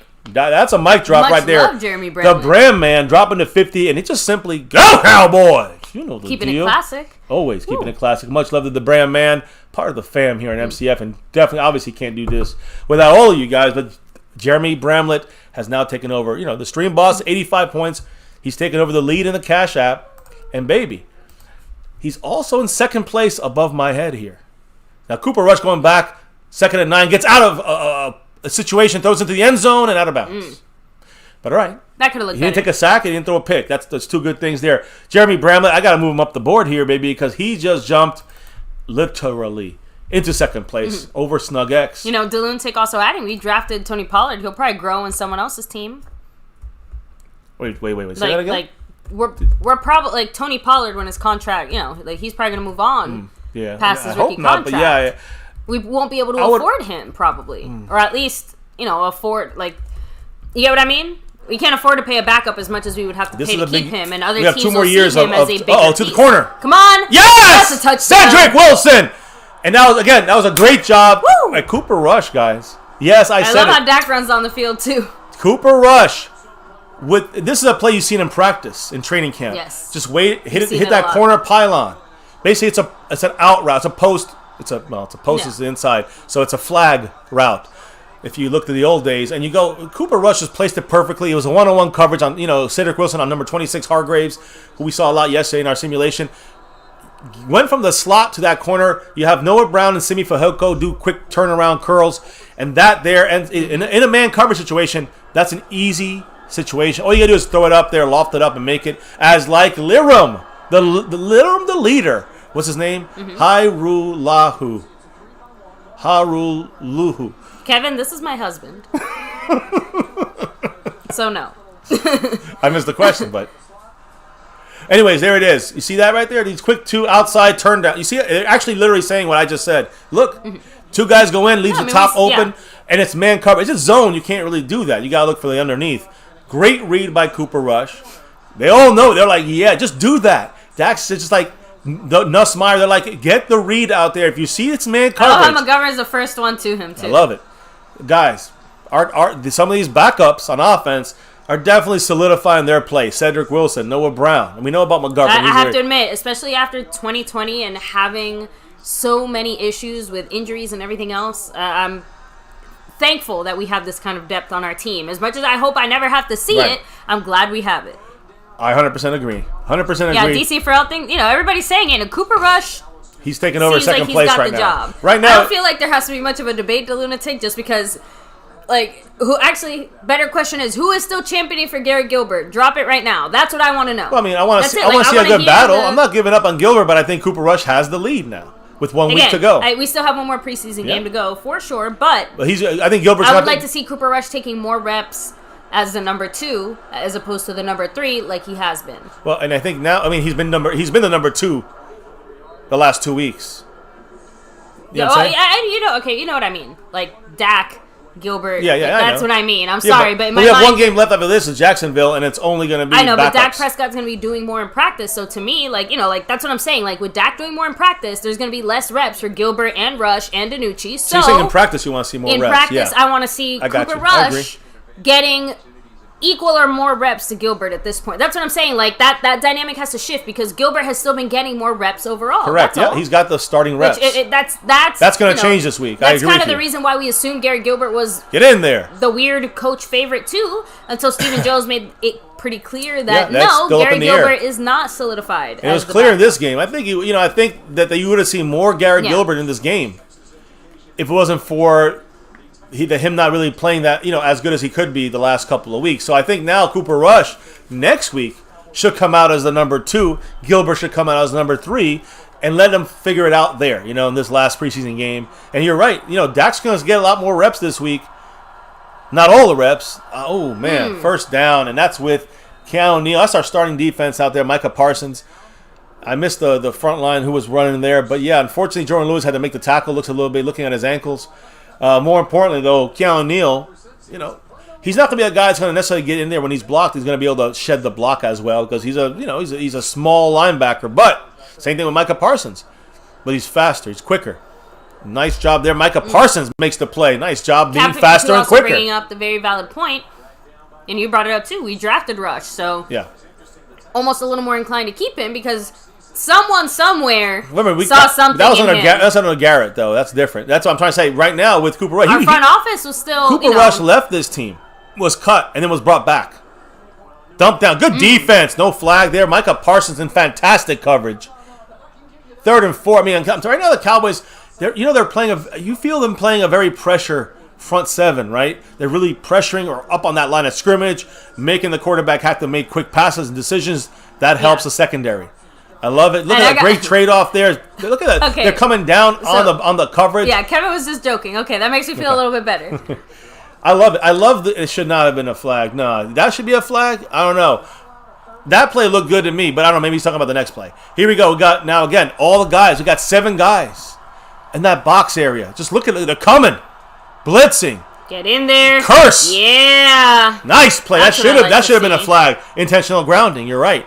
Great job by Jaron Kearse. And really, here's what I got to say about these kind of plays. Because some people say Jaron Kearse won't be here. Maybe he won't. But my thing is this. This is how you give yourself a fighting chance. Correct. And again, he's playing with the number 1s. And also remember one last factor, I think. I don't know. They're looking up like. Well, it seems like I think they're waiting for something. Look at Micah Parsons, how he's playing. This is the 4th or 5th time he's done this. Like I said, Micah Parsons is the anchor around which the entire defense rotates itself around. He went into Keanu Neal there. But you don't know to block him or not. So he's there, and he ran into Keanu Neal. Talking to now. Yeah, he's in trouble. He did the wrong play there. But the point is that the way they're using him is the key. Micah Parsons is kind of disrupting just by not even disrupting. LV is laughing. He's over there, over the center, and sometimes he'll go in, which you saw him get it to the quarterback. And sometimes you'll see him drop into coverage. And Keanu Neal then came from behind him, and they had to switch off there, and he ran right into Keanu Neal's lane there. Either way, it's a rookie thing. There is a flag, intentional grounding. There it is, Thank you, the lunatic, the Godfather. It took them long enough to get there, but they got there. Voodoo Alpha, by the way, much love. Voodoo Alpha. I love how everyone's like, that flag was the latest. Yeah, that was like the longest flag. It was just they threw it really high in the air. And David Lara, much love. Glad you're able to listen in at work. Justin Crow saying defense looks good. Yeah. Kind of rolling back. Sean R, much love. Again, if you are going to be at the Dallas Cowboy game at home against the Atlanta Falcons, we will be there. We will be there, and we'd love to go and hang out with you because he said we'd be, we look like a lot of fun and people who'd, be fun to watch a game with. Yeah, for sure. So, we're going to be at the game for that one, for sure. Yes. But yeah, we had to stop going. Back before the days of MCF, we did get invited quite a bit to go watch games with fellow Cowboy fans. And we've done it at sport bars and that kind of stuff. The punt is a very good one to the 12, 13-yard line. So we got 30 seconds with 2 timeouts, and but our F-bombs aren't quite as appreciated there as they are. The point is that when we're at a sports bar, it's just too much craziness, too much alcohol, and sometimes too many trouble. Other annoying fans, like that's usually since we sometimes are the annoying fans, but either way, that's the thing. You're here to watch football, okay? Not knit. I know. So, we're sitting here screaming, yelling, fuck you, That's usually not the best thing. So here we got our freedoms here. So it's only because people somehow decide that during a football game, it's time to go bring their kids to a bar so they can hear all the Cowboy fans, but just all the football fans, slowly but surely getting more and more drunk and yelling all sorts of things. So here we go, guys. On the 13-yard line, shotgun for Cooper Rush, 2-minute drill, and there's a flag on the Cowboys, I'm assuming. False start. Yeah, false start Cowboys. So, and there's Greg Zuerlein with the bald head on the sideline. 79, so Nseki, right? 79, yeah. Let's see how they say his name. Hairulahu. Wow, that's impressive. 57. Yeah, when in practice. I mean, but still. I think it's something more like hula hoop. They call it hallelujah. There's a run by Dowdle, just a run at the clock, just one play. The Cowboys aren't even bothering, it looks like. Or they are, maybe. I don't know. I heard a whistle. Let me see. Yeah, no, it is pretty great to see the fact that Micah Parsons, again, has such a presence on this defense, and he's basically only been here for like a month. I mean, obviously, since we drafted him, but just overall. Houston called timeout after like 10 seconds went off the clock. That's weird. Oh, I thought it was... Oh. I didn't even notice that. I thought they just were done. They put time back on. They made it 26 now. So what they're trying to do is get the Cowboys to punt and then get one last shot, which is, in preseason, you should play scenarios in situational football. That's not a bad idea. You should try to do that. Like right now, why not try especially right before Cooper halftime. Rush? Why not try Cooper Rush on a long drive? But the Cowboys can't do it now after the penalty. Although 2nd and 8, you get a first down, you can keep it going. High snap. It's all right. We're making and Jaquan Hardy takes the tackle. Right now, we're getting our third stringers in here. Right now, you're getting third stringers. Although you got Connor Williams as the center, getting some snaps in there. Timeout there. Which is right. Now, 3rd and 7, the Cowboys, do we throw? D-Link, not D-Link, the Lunatic, sorry. So funny. This has happened like 5 times this stream, not just the Lunatic, like other comments. He said, Seawill's looking steadier as center this game, and he's like, just did I say that? the bad snap. So, he's still looking better, though, I will admit. Yeah. No, for sure. I'm sorry, I'm just... No, and I agree with Montana. Chalk to Montana 808. Our defense, we can visibly see the improvements. We've seen it in practice. We're seeing it in the preseason games. I'm a fan. I'm so happy to know that we've addressed some of the problems. I don't want to burst everyone's bubble on this and my own, but... Look, we're 31st. We got nowhere to go but up. Cooper Rush going deep on this one, and it's a pick. Dropped. There you go. They ran into each other, and now the Cowboys got a punt with 14 seconds on the clock. Oh, no, someone's hurt, Johnson, number 1 for the Texans, is screaming about his right shoulder. It looks like his ribs. Oh, no, I think it might be his shoulder, like you said. But that had nothing to do with Davis, by the way. This is a bad pass. They had a pick. They ran into each other. Yeah. Lonnie Johnson. Yeah, we saw him a little bit yesterday in our simulation. I hope he's okay, but he obviously looks pretty banged up there. Ooh, that was almost a helmet-to-helmet, too. I hope it might have been that because 36 was grabbing his head. That's painful either way. Hope the best for these guys. So, at halftime, we'll have to we just do like a question and answer session, and just go through all the comments and thoughts you guys have about this. Well, we're basically at halftime here. We still gotta have a punt and see what Houston does with limited time, timeout left. Right? They still have a timeout, so. We'll keep that. Again, I just got to big shout out to Jeremy Bramlett, guys. I mean, the guy's taking over the things here today. Yes. In second place, there's 2 Jeremys above us. That's right. It's the Jeremy Slade takeover. And Jeremy Bramlett. Yeah, Bramlett's got this. But then sponsor week back to back is Jeremy Slade. So it's a battle, a great battle it is. But I will say, Jeremy Slade, he's about 130 up. So he still seems like he's going to get a three-peat, I think, by tomorrow for the man from Hawaii, Jeremy Slade, who's right now still rocking it with about 140 lead over So I hope he's all right. Maybe he just got winded or something. He did walk off under his own power, and it didn't look like he was necessarily holding his shoulder in pain or anything like that. So, it's a penalty on the Texans. First down for the Cowboys midfield or 30. What just happened? Yeah, no. So someone said. So was it? Dilutic said 90 hit Cooper's helmet. No flag. So they threw a flag. It was a 15-yard flag. I guess that's why. And it's a first down Cowboys. Now it's a fight. No flags here. It's 9 seconds to go. Cowboys have 2 timeouts. Now you play situational football if you're the Cowboys. I agree. But was Cooper out there? Cooper who? Cooper Rush? Yeah.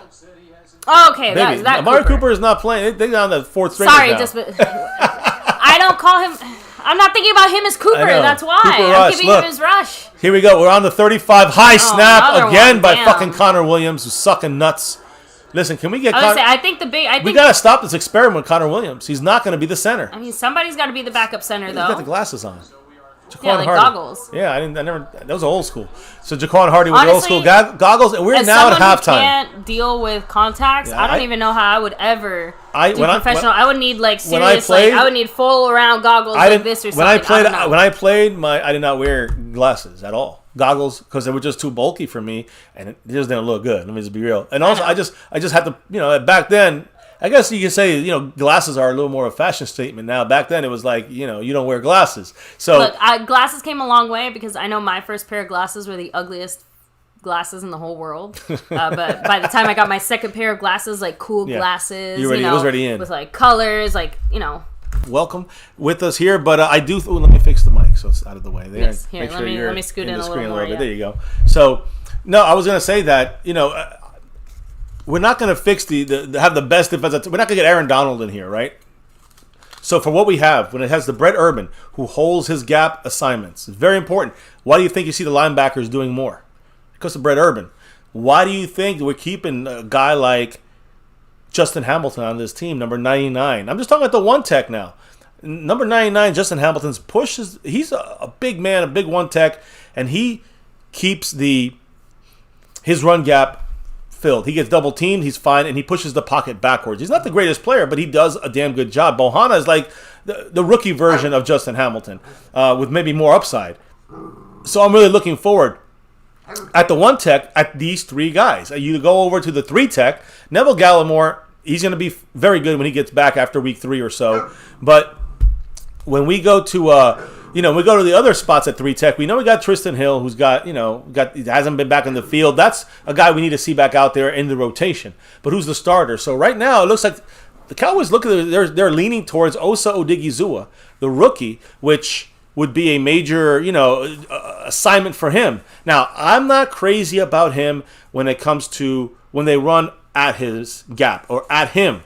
When they run over Osa, he has trouble, battling the bigger guys. When they go either side of him, he is right there breaking through. I love it. So Osa is playing very well. I think he's a guy you got to keep an eye on as the 3 tech. I also think you can't forget about guys like Carlos Watkins, who did not even play today, unfortunately, because of the COVID-19 possibility he has or close contact. So did Dan Quinn, the defensive coach. Guys, he's not coaching from today. He's out of the stadium, just like Carlos Watkins, who's a guy who's probably going to start right now. If he's the guy, he'll be the guy that starts. Number 91, he would have been the guy that started this game today here in the inside. So it wouldn't have been Osa. So I'm just trying to say, Osa's kind of our backup, and I think Osa has a really good future for us in pass defensive plays inside. I think he's going to be fantastic in there. Osa is going to be great, and I think he's already shown he can be very good in the run side of stopping of things. But again, this gets us to see other guys. We got to get Tristan Hill. We'll eventually get Neville Gallimore back. But at 3 tech, Osa and Carlos Watkins are going to be the guys that are probably going to be rotating in there. Right now, I'm counting 7 guys on just those 2 spots. Mm-hmm. That's how important it is the Cowboys get their shit together on the interior there. So we'll see. Who's out of those 7 going to be able to make it to the final 5? Because maybe Neville has to go short-term IR. Maybe we don't even know what's going to happen with Tristan Hill yet. So with those two, if those 2 guys are out of the mix for now, we got our 5 guys inside, and they're not great, but they're great at doing their jobs, and that makes them solid, and that makes the other guys around them better. So I'm not all out on the run stop. I think we actually done good outside of when they've run over Osa's actual spot. We've done very well, I think. Much again, and not even to me, it's not even. It's like night and day. When you look at last year's run stop and this year's run stop, you saw Dontari Poe. He would get moved back 5 yards every fucking play. At least now we're seeing Justin Hamilton and Bohanna and Osa. They're going lateral at worst. They're not going back 5 yards. They're pushing forward or going lateral. House Nelson said the halftime player of the game. I mean, shit, Cooper Rush has definitely shined a bit. I think Micah Parsons on defense around every fucking play. I love what Trayvon Diggs did. CeeDee Lamb looked good in his couple catches. I mean, you can't forget about Cedric Wilson. Definitely shining a bit. Noah Brown looking good out there, too. Let's be real. I would have to give it to Cooper Rush just because, like I said, I think it was Duluntic. He also said it. The offense was only out there for 2-3 plays. The defense basically started. Yeah. And both sides of the ball kind of looked a little rough. First drives, yeah. But as soon, and the defense picked it up for sure. But as soon as you put in Cooper Rush. Just saying. I mean, we got the stop later on, too. Yeah, I remember both the setups were, in the first drive, you can't get mad at the defense. Cat 52 said, I'm missing Neville Gallimore. Yeah, I agree. Neville's a big loss, but he's a big loss because of the quality he brings, right? And the role he fills. But we have guys that can, I think, for 3 weeks. If you talk about a whole year, we're fucked. I think, or at least a little more fucked. Yes. But because we're talking about 3 weeks, in the week 1, 2, and 3, I think that we're going to be able to, we can stay the course still with a little bit of managing with that 3 times. I'm not saying it's going to be as good as it's going to be with Neville's there, but we can manage, is my point. I don't think we're going to be disastrous. And we have different combinations. We can run Brett Urban and Bohanna, or Brett Urban and Hamilton, and put Brett Urban as a 3-tech, especially on run plays. So don't sleep on those combinations. Still going to go forward with the Cowboys, and I do think that, when you throw in there Osa on a pass rush, when you have Carlos Watkins, he could play almost any tech on that line, and so can Brett Urban. I just think that we have a little more versatility than we're seeing right now. Kellen Moore said, Cactus G said that Kellen Moore had more red zone success. I mean, we scored twice in the red zone, right? 2 for 2. So that's definitely a difference from the first week when we kicked field goals, and the second week when we kicked field goals up into the last quarter. Yeah, and LA Lake Show 247. Yep, he said, number 34, Rico Dowdle.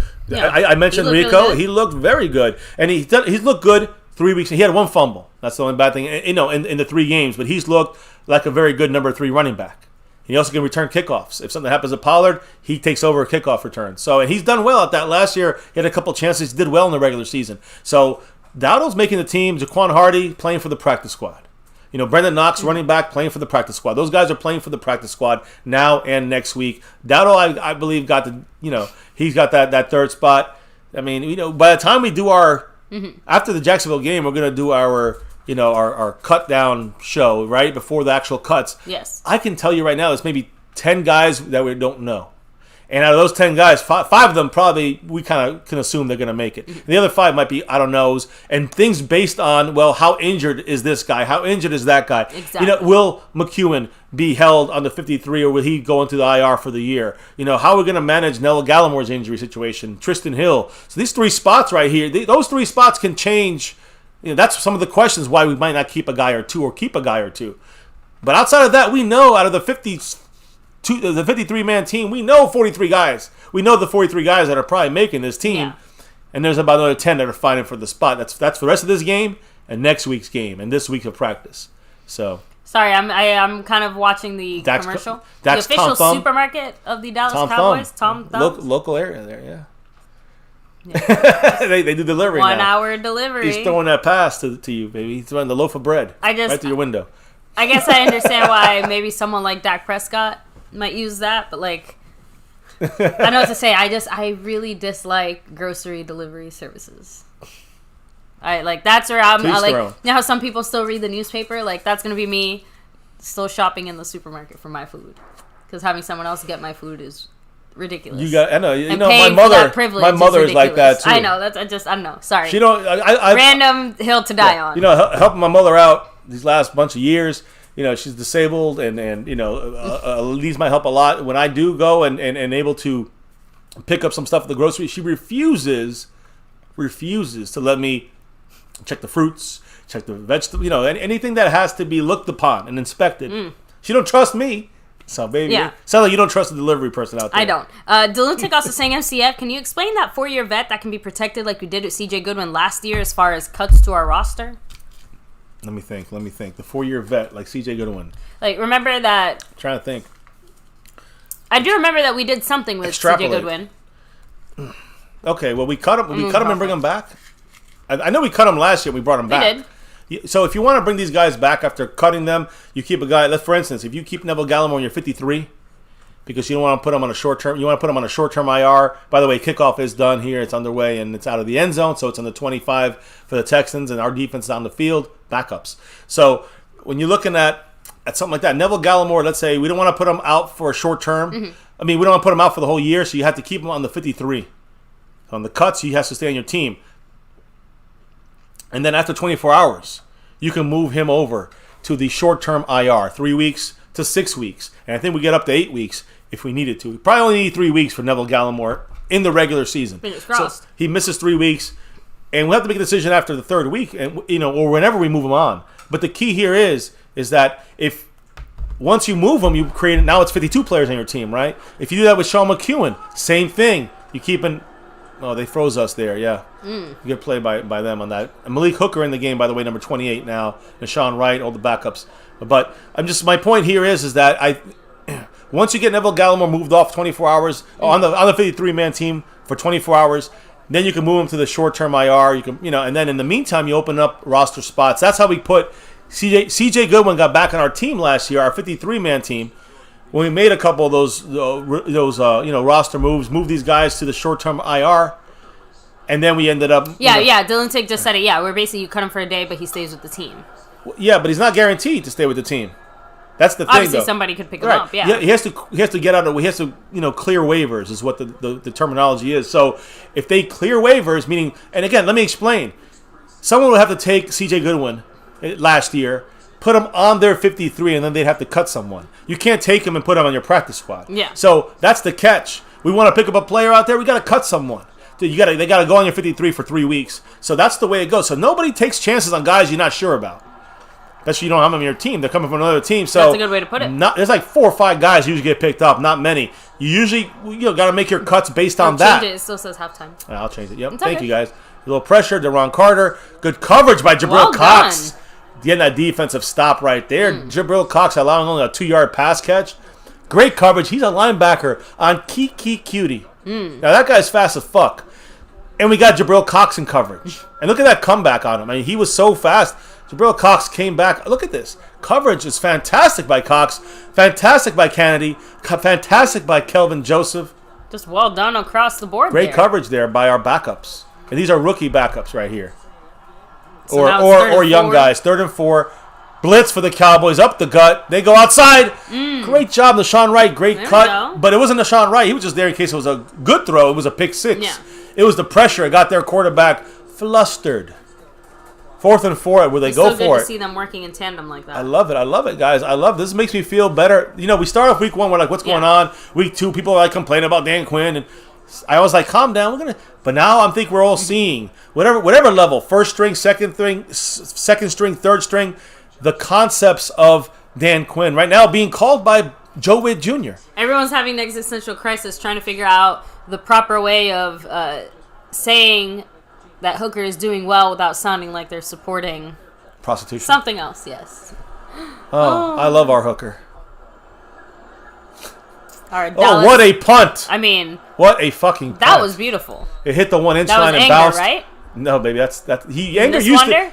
Baby, this is them punting. Oh, sorry. Shit. Baby, Danucci's coming in. I saw punting in special teams, and in my mind, I'm just like, I guess I was wrong about Gary Gilbert coming back, but Danucci's in the game. It looks like he's going to get the whole second half, but what a punt. By the way, baby, Brian Anger, where he punted, one of the main spots he punted was Houston. So when you say that, actually... Oh, they say that again, so there you go. Some Houston Texans watching it, like East Side, saying, got a little confused. He's our punter. That's right. Danucci time. Cap 52 said, that's my favorite hooker. My favorite of all time. There you go. So, guys, then, Slick Slenderman, like I said, you can see the score there. But, we're up right now, 14-7. And again, that's the score. This is preseason. It'd be nice to win, but it's not the end of the world if we lose.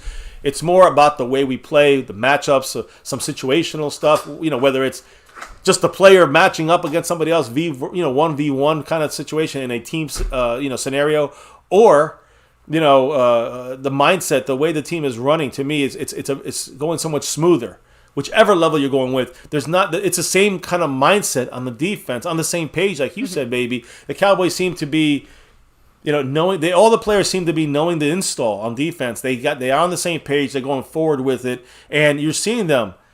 When they're attacking the receivers, the quarterback is throwing it quickly because the pressure's there. It's all kind of working, and it's happening first string, second string, third string defense, and you're seeing it happening consistently, not just once in a while. I'm not saying we're going to have every play is going to be, a blitz, or every play is going to be we're going to get in the backfield, but we're definitely giving the impression that's going to happen, whether it's happening or not, with deceptive fronts and who's coming in, and that fools the blocking schemes. That fools the offensive players and the quarterback. That it makes them think an extra half second. That's an advantage to the defense. So that comes from Dan Quinn, and so I think that they're all on the same page here. They're really going forward. Man, I love what we're seeing here with the defense. I'm not saying we're top 10. I'm not saying we're top 15. But top 20? Top 20, we could. There's no reason why we can't get from 31 to 21 or higher than that. Even that jump would be huge to 21. But I see it in the teens, low teens. We can be in there, and we can listen. I think creating turnovers is going to be a new thing for this Cowboy team we haven't seen in years, in decades.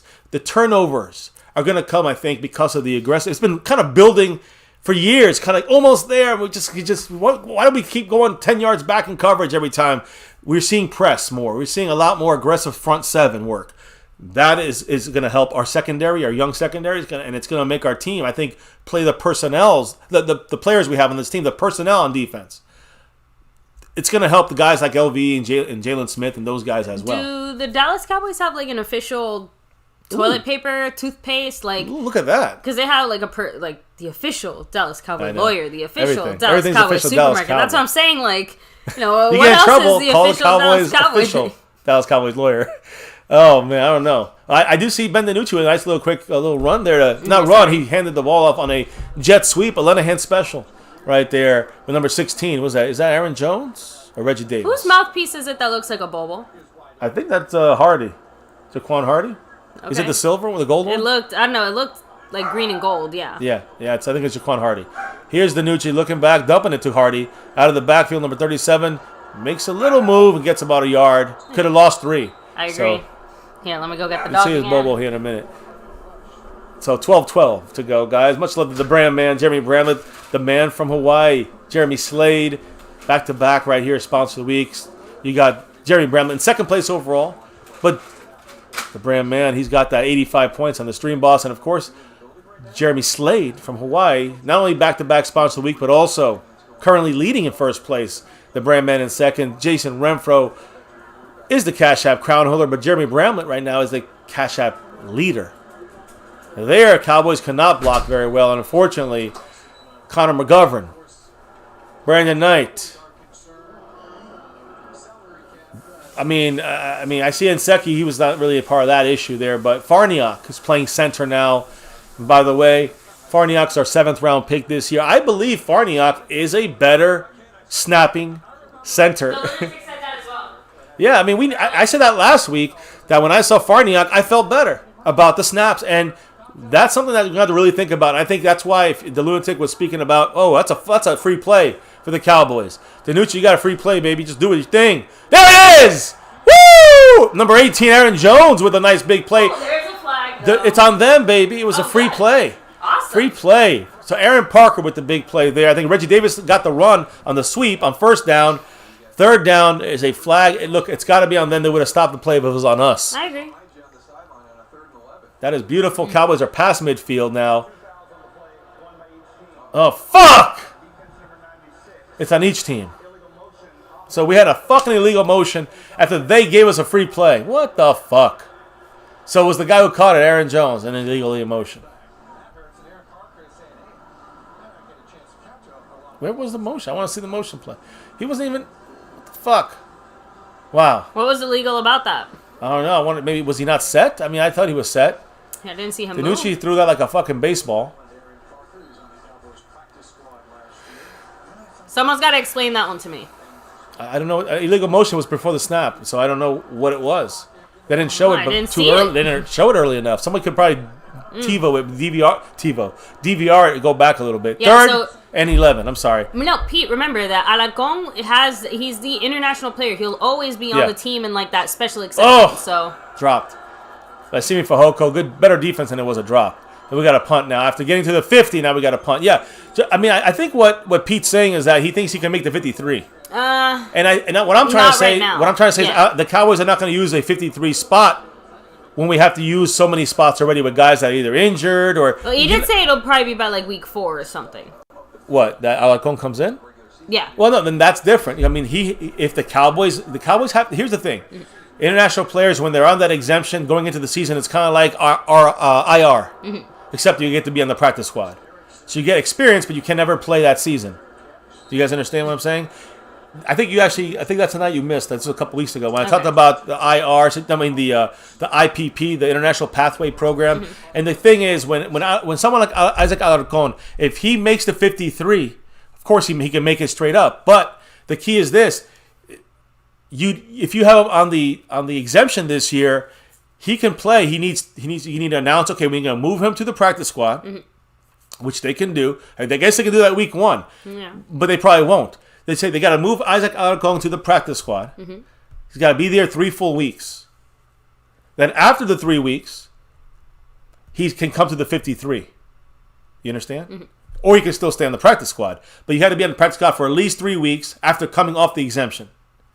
The other twist, or it's not really surprising, is that if you end up, getting taken off the exemption, once you go to the practice squad and you're off the exemption, that's it. After at that moment, you cannot ever be put back under the international exemption anymore, ever. That's it. So he can't like go back the next year and say, okay, well, he's a national. There's no going back. That's it. Once you cross that line, you can't ever. So the Cowboys are not going to cross that line for many reasons. It's still work in progress, doing much better. You're seeing the advancement. Well, you got one more year. Why not utilize it? The Cowboys, when we have to put Neville Gallimore on a short-term IR, that's the spot right there. If you put Isaac Alarcon, you can't really do that anymore. Exactly. It's kind of silly, is my point. Even if he deserves it, it's stupid to waste a spot on the 53. Now, if you are like last year, we needed an offensive lineman or two, right? Why didn't we take him? We couldn't, because last year's rules were different than this year's rules. This year, we are allowed to move him in a 3-week span and then move him on to the 53. Yeah. From exemption to practice squad for 3 weeks and then 53. That's a new rule. Last year could not do that. Last year, you're on the exemption. It's like IR. Yeah, it's like so now we it's have like Siwoo, an easier path for or Reggie him Robinson to make it onto the 53. He's going to make the team, but he has an easier path to play this year. Because last year he couldn't play at all. This year he has to play 3 weeks and stay on the practice squad. I'm going to say what I said before though. I love Alarcon. But him playing means that our starters, something went wrong. Right, we don't want to see him playing, is what you're saying. Exactly. But we want to see him make the team, and he's going to. Exactly. He's guaranteed to make the team. There's no way the Cowboys. He has enough advancement already that there's no reason the Cowboys would cut him either. You know what I'm saying? So he'll be our 54th player, so to speak, or our 17th player on the practice squad. We get 16. We get an exemption. So I call him a practice squad exemption. Basically, he's our 17th practice squatter. But shout out to Dallas Cowboy fan 1980 in the house. Much love, man. Love to you. He has the power right there. Know it, guys. Brahma's got 85% of the power up on that board right now. But yes, 1980. Much love to you, man. I hope you're doing well, you and your family. And how about that play by Malik Hooker? The Hooker's hitting right there, guys. Number 28. Malik Hooker. It's never not going to be funny. I know, it's always going to be. But hey, Hooker, good read at the free safety spot, which is his true piece. I mean, my man here in 1980, he knows about defensive backs. Look at that closing speed by Hooker. Great timing on the hit, dropping down from the free safety spot. Watch this timing. I mean, it was beautiful. No interference. He tackled properly. He didn't use the crown of his helmet. Picture perfect there. I mean, it was a first down, but that's what a free safety is there to do. Now here we go. Attack. Good job by Jabril Cox making the tackle. Bohanna always making plays. Another flag. From behind. Hopefully holding. Yes, holding Texans. Good. The Texans. Remember, you know how bad Stephen Jones wants to win the Governor's Cup? I'm just saying, it's a preseason game. Regular season game, all right. Call it whatever the fuck you want. Mm-hmm. So, and yes, guys, make sure to give some extra congratulations to 1980. Yes. He's got a baby girl on the way. Congratulations. Yes. Can't wait till, Big she's time here congrats. safe and healthy. Hope, wishing all the best wishes to you, the wife, the baby, the rest of the fam. Yes, so, man, I know, thing. Big brothers are ready to do their thing. The most important job anyone can have as a father, as a man, is being a father, guys. That is the number one job. And, hey, looking forward to the new And I know package. you, obviously, personal experience being a daddy's daughter, so to speak. Yes, my daughter being a daddy's girl, or yes being a daughter. I said that wrong. Being Sorry. a daughter of a little girl, yes. But not a little anymore. She's like halfway through high school, man. Jesus Christ, shit flies. It just started. I know, baby, but her. It just started. She's already doing college stuff. It just started. I know. It feels that way, though, as a parent. Like, it's like, baby, she might as well be done with high school. I'm getting emails from the college thing. From the college. I mean, it's just. That's just because they want your money already. No. I'm making a joke. You know what I mean? They like plan properly. This is like free shit they're giving you. They're like, what? I don't want to think about this right now. What a play by Maurice Kennedy. Yes, that's what I want to think about. Number 31, Kennedy. I still can't help it. Can he do it? Montana 808. I still have that in my head where he said, "Can I don't." Well, Kennedy is doing it. It's a fucking flag, though. Is it on him? Because that was looking like a good defensive play by Kennedy. I don't know. McCarthy's arguing with the refs, so it's probably on him. That'd be a first down automatic too if it's on. That would suck. No, it's just third down still. It looks like it's on the Houston Texans. So decline it, or it can't. Yeah, it sounds like it's on the Houston Texans. Okay, good. So you can take it or decline it. Decline it. Good. That's a smart thing to do. Right. So because it's either gonna be second down and second down and 15 or third down and 14. You know what I mean? Whatever it was before, they gained 2 yards. Who gives a shit? Give it third down and 14 rather than a second and 16. You guys feel me? Mm-hmm. That's just basic mathematics. Now look at I love this. Look at the way we're playing. We got 8 guys. Look at the blitz, baby. I'm coming at you. Get his ass. Fuck you. Woo! Darian Thompson shows up again. He's gonna. Azur Kamara. He was one of the captains, by the way. I know we didn't talk about the captains, but Darian Thompson, Noah Brown, and 47. Eubanks. I think. I'll double check. Look, I don't know the third one, but I know Noah Brown and Thompson. So Darian Thompson and Jabril Cox, can't forget about him because he took the block, blew it up, and still got the sack with Darian Thompson. That's probably a half sack each. I love it. Darian Thompson, I'm telling you, he's sharing still. Is caring. Darian Thompson's making a case. I'm not saying he's going to make the team, but he's making it. He's another guy that's going to be one of those hang around guys, right? I mean, he's been hanging around like Dorrance Armstrong. I feel like I've seen him. Couple guys got do more than less when we've seen him out there. Does that make sense? There he goes. There he goes. Reggie Davis. Go Davis. Go Davis. Oh, yeah, he pirouetted to an extra yard or two. But hey, listen, the defense is showing up every fucking level. I agree. Canada, guys, Eastside couldn't make it here longer than 5 minutes. Tears were starting to pour out. Look, Harme, he can hang. Yeah. Harme can hang. Yeah. Harm, I remember you, Harm. I know he's a Houston Texan. Here almost the whole time. Awesome, brother. Appreciate you being here with us. We haven't this means nothing as far as the scoreboard, but it does mean something for the state of Texas. The Governor's Cup. Stephen Jones wants it. So now I want it. I want our Cowboys to get it. So 14-7. Tammy said that he left as soon as Dallas scored. Yeah. There you go. So, tears started flowing. I mean, he should know, though. This is a preseason game. Where's his quarterback? Missing in action. He's talking about our quarterback. Where's fucking Deshaun Watson now? Why is he the 4th string quarterback and not going to play this game? I'm just saying. Here's another Dak commercial. Yeah. While Watson is right now hiding in a hole. Oh, that's a bed one. There you go. Whatever. We've seen this one before. Yeah, but whether it's Deshaun Watson has to hide and scream at the cameras because they're filming him in practice, or Dak Prescott, who's every fucking commercial is a Dak Prescott commercial. Every commercial is a Dak commercial. I mean, I will say it'd be nice to see some other Cowboy players getting commercials. Dak's making the rounds right now. That's fine. Let him have it. Let him have it. Because you know what? It's all great and it's on top of the world, but now I think he knows it more than anybody, more than anyone. He's got to get out there and perform. That's why he's so edgy about getting out there. That's why I got to get on that field, because he wants to prove to everybody, and maybe even to himself to some extent, Like he maybe needs to see it himself. Look, he holds himself to a really high standard. That again, correct. That's what I mean. Yes, it's my favorite thing about Dak. But like I said, it is a double-edged sword. It's kind of blessing like and a curse. Baby. I love your passion, but sometimes I do not. And it is a double-edged. I'm just saying, like, you got to take the good with the bad. And the good thing about Dak Prescott, playing so hard, is that we know we're getting a player who leaves everything out there on the field, busting his ass day in and day out to do what he has to do.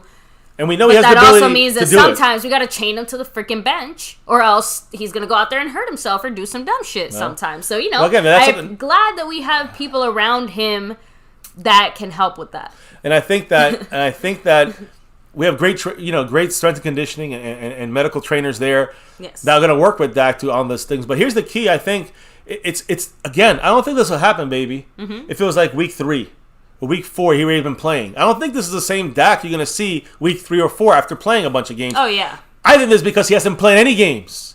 He's not going to play a game suited up in a uniform since that October injury against the Giants. So that's the fear part. Now, the offense is back on that field, 7:46, and we got DiNucci, Hoochie Coochie out there throwing the ball crazily, sidearming it to Eubanks, number 47. There's 47. Oh man! But that didn't. I mean, he just didn't know. I mean, at least he extended the play.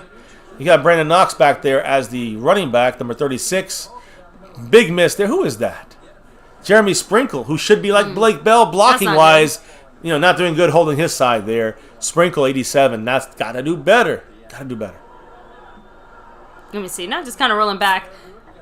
I see Pete saying we kept 11, offensive linemen, but we're not going to waste us. It's not about offensive linemen. It's about the other positions we need to save spots for. So, we might keep 9 guys on the offensive line. I feel like a few of these offensive linemen guys can end up on the practice squad, too. No, for sure. Listen, I don't know about how many of them, but... Josh Ball, got to see what happens with him. Terrence Steele, will anybody really pick him up? I doubt it.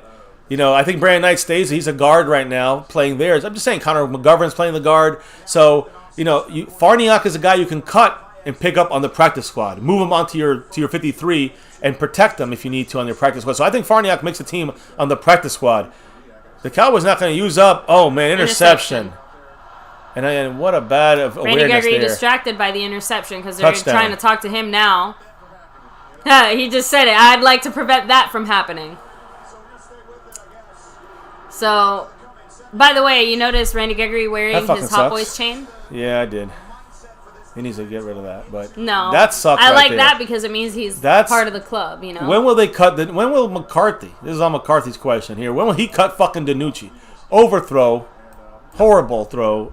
Just ugly as shit. Look, now you'll see Eastside come back. We love all our children, don't we? And, Mike McCarthy apparently has the one son. That's just... I don't know what to say, but... I was in a nice flow. Someone just punched me in the face right there. 13-14 Man, that really sucks. Yeah, Justin Kroll said it. All the Texans' points are off Gilbert and DiNucci turnovers. Cooper Rush. Just like that. I mean, we were literally under 10 minutes, 8 minutes. Now it's under 7 minutes. Said, Nooch is back in mid-season form. You guys crack me up. Everybody just roasting him. Look at McCarthy's yelling at him on this. I never seen McCarthy get that pissed off. McCarthy was where was he anyways? Where was the rest of the players? I know the receiver stopped running. I see DiNucci on the floor. Did he not fucking stand up? Knox is over here picking his ass. McGovern at least tried. Where the fuck is DiNucci? He's on his ass. That just looks bad all around. No effort there. Fuck him. Get him off the goddamn team. There he goes, 14 up. There you go. Dulce said Jerry should send the Governor's Cup and Nooch to Houston. Just send his head on the fucking top of it. Here, let me go ahead and hit you guys up. Yeah, that took a bit of the wind out of our sails, but honestly, it's not like DiNucci's doing anything I just don't like to see unexpected. This he's still representing our Dallas Cowboys. He's out here making us look bad. Let's see Cooper Rush back out there and Gilbert. Let's see them fight it out still. Because DiNucci needs to get the fuck off. Cat 52 said it. It's okay, son. Don't worry. I'll protect you. Mike McCarthy talking to DiNucci. But he was like yelling at him. But that's the maddest he's gotten to him. What the fuck? I know. I gotta sit back and chill for a second, guys. Dan said, "Who's backing up DiNucci?" Oh. There's no one left. That's it. Exactly. It's already Dak first, Gilbert and Cooper Rush fighting out for second and third practice squad. But you know he's going to be kept by McCarthy on the practice squad. Mark it off. Out of the 16 guys, one is DiNucci. I hope not, but that's probably what happens. Mm-hmm. No one's going to pick his ass up. You know this. We all know this. And most of these receivers not going to be picked up. You know, whether it's a TJ Vasher or whatever. And, a big discussion, or, a small but big discussion happening here alongside all this stuff is, Deshaun Watson not being suspended still. If that happened, if that had been the reverse and it was the Dallas Cowboys dealing with that situation, do you think that the NFL would take its sweet time the way it's doing now? Well, with the Zeke thing, I think there's always going to be, they're always going to go at the Cowboys, and I get that. But think about it like this. The Zeke situation happened when he was in college, right? Or right after he got drafted, right before he got drafted. The point is, it took a year before they suspended him because the charges were dropped. Remember? They couldn't, and it was just, the state had to drop charges because, well, it was bullshit. But then the Cowboys, after they dropped their charges, the Cowboys, they did their own then the NFL did their own investigation. And that was the offseason of his second year when they suspended him for 6 weeks. And he appealed it. And it was the game across the whole fucking year. And as soon as he was gone, then Tyron Smith got injured. I asked the same thing as well about Tom Brady. Like, how is Tom Brady not getting in trouble over hiding his injury last year? How are the Tampa Bay Buccaneers That's not a better question in that sense. Not much to investigate there. Like, there's no criminal investigation. DiNucci cannot be an NFL quarterback. He threw into a double team and he overthrew it. It's like, what the? I know. Any 3 Texans could have caught that, but our receiver, had the worst chance to catch that. Jesus fucking Christ! Mm-hmm. I've never seen such a disgusting display. Yeah. So Ben Durova, remember, it's not every team. It's only certain teams that can keep him as the international player, so to speak, right? Only teams. Well, only teams. Teams that have an international player are allowed to use that exemption. Exactly, but there's only like 4 teams right now with that exemption, blocking the right? back. No, every year usually they add 4 more teams. Some teams still have it.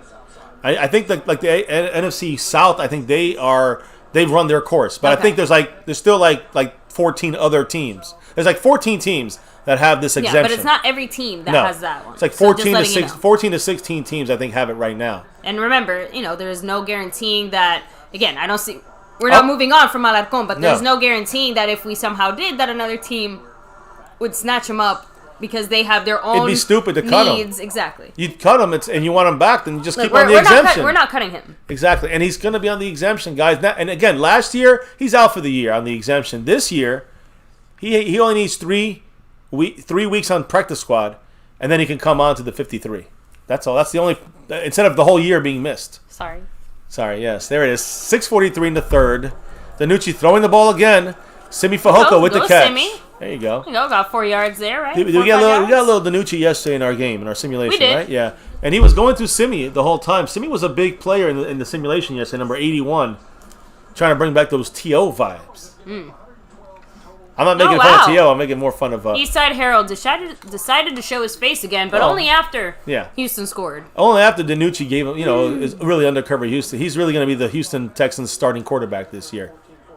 Here we go. Simi coming back, going to help, Eubanks block. And then there's Knox. Nice stiff arm, gets the first down and more. Do not block in the back, number 18. Hopefully there's no flag. Aaron Jones. He's apologizing to the ref. Remember, guys, number 36 and 37. Jaquan Hardy's 37. Brandon Knox is 36. They're fighting for a spot on the practice squad. When they cut him, he will then come back on. One of these guys will come back on the team on that 16-man practice squad. Every team has 16 spots. Keep that in mind. We have 17 if you include, the international player pathway spot, which we will use with Alarcón from Mexico. You saw the Cardinals guy, right? He was there last time. Ooh, look at that. Nice play action by the DiNucci. He makes it happen. He sidearms it for a first down to Simi Fehoko, who, by the way, is exactly what we saw in our simulation yesterday. Remember that? Mm-hmm. It was a Cooper Rush we saw as well. A lot of him. That was a he actually played well. Pass, though. It was a sidearm. Not bad, but weird, yeah. He got it around the guy. I got to say, it was definitely tricky. The idea is to get the ball there. In a spiral, in the quickest way is the best way. That's his fucking style. Yeah. He flings it he's really strange. Like a frisbee or something. Yeah, I don't know. Yeah, it's like a frisbee. Fucking like, that's what I'm trying to say. Like, it just something about it just doesn't quite look right, even though it got there. There it is, another fling to number 18. Nice move. Gets almost go up the field. Don't fumble. Got to watch behind. I mean, the way he was handing that ball out there. But all right, we got to the 49-yard line of the Texans. 4:37 in the third. Obviously, we're just going for the fun here. Let's try to get the win and all that stuff. But we know what this really means. The Governor's Cup. DC Farrell said, whatever ass chewing Mike McCarthy gave to Danucci certainly worked. At least woke him up a little bit for the first half of this drive. 4:20 to go in the third. And it's 14 up against the Texans here. The Governor's Cup hangs in the balance. And some of these guys' careers. Nice. I thought Danucci had it, but it was a nicer stop by the Texans' front line there. So they got through. They stopped us. Now it's 3rd and 2 at the 49, I think. Well, 50 now, so we lost a yard there. 3rd and 3. It's all right. We can still do it. Do we throw here with Danucci? Because McCarthy looks fucking pissed right now. I got to say, Dax is just watching, chilling, probably eating some of those sunflower seeds that Zeke took out of his pants. But he did. I know. Okay, so we are throwing. Danucci's going in a shotgun here. Got Knox as the receiver in the right side slot. 3 guys on the left. He's looking right. He goes middle. Come on, he gets that. There you get go. that first. I was gonna say he needs to just run the fucking ball. He does. First down, Cowboys. Danucci doing what he does best. Find the little spot and run. Run like a chicken without a fucking head. Flapping around. I don't care. Just get the fuck up the field and go. There it is. All right. So I think he would have been better off just trying to go straight there. He would have taken a hit. There's a way of him avoiding getting the least hit as possible. I'll put it that way for him. I can't blame him for that. Definitely, That's smart you want to stay alive. The quarterback's not about getting hit. It's about not getting hit. So we got Nick Ralston, nice block, but they just pinpointed that spot. 56 was knocked the fuck out by Nick Ralston. 55 they'll make the tackle, I think, for the Texans. 2nd and 11, we lost another yard. Our run game is definitely. I'm just kind of letting you talk, baby. You do it so much better. Really? And also, you're busy. I usually never eat on stream. She can't help herself. I didn't eat much before the stream. Man. I know. We're gonna have a nice dinner after this. It is 10:20 though. 2nd and 11, third quarter, 2:24 to go. The clock is tick-tocking, and Danucci's in shotgun here. Nobody in the backfield to help him. They got 4 coming in. Danucci looking. He's got to move. Bitch, get out the way. Damn it. That's the thing. Danucci, he just seems to take off just a hair too fucking slow. And last time for the first down, it almost like he went too slow. This time, way too fucking slow. Gilbert throws too slow. He looks more confident than Gilbert. I'll give you that. Gilbert's he's got to roll out of that one. He had that easy path there. He confidently went down. I know. Interesting way of saying that. He confidently. I'm just saying, like he did that with his whole chest. Now Knox in the backfield, guys. Blocking, protection, pass protection. They're 3rd and 18. Danucci's going to have to fire this one down the field, sidearm, side ass. Goes to the 40. Now, do you kick a field goal? Or do you go for it? Reggie Davis, number 16 with the catch, by the way. Nice job. 4th and what? 4th and 6? I mean, it looks like they're going for it just because I see the offense is staying on the field. 4th and 8, but no, they're special teams. Hey, listen, I want to see the kicker kick this. That's a 57-yarder. Let's see that Lirum. Brian Anger is punting. Watch a fake. Watch a fake here. Yeah, I guess the Cowboys aren't trying to go out of their way to do anything. The only reason I say fake is because we haven't been able to practice our fakes, right? Are they going to save them just for the regular season? I figure if we see it, we're going to see it in Jacksonville. This will be when you see it, too, here. Something like this. Come on, Anger, throw it. He coffin corners it.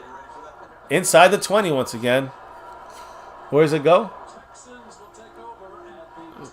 10-yard line. There you go. That's nice. Good punt. Again, they're just making sure he can corner these, right? Yeah, we probably need get him inside the 20. Make sure we see him. Let's keep him inside the 20. Brian Anger has done this with the Texans before. He's Texan punter.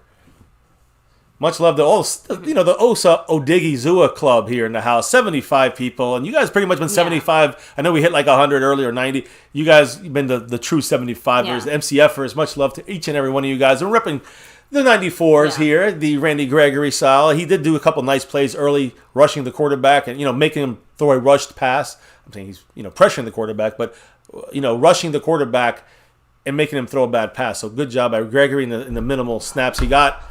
As we enter the end of the third quarter here, Texans in their own 10. Throwing across the field. Close coverage, Damn. but he still makes the catch. Kelvin Joseph. Man, it's, what a play. It was a great pass and a great catch. Is that as much on Kelvin Joseph?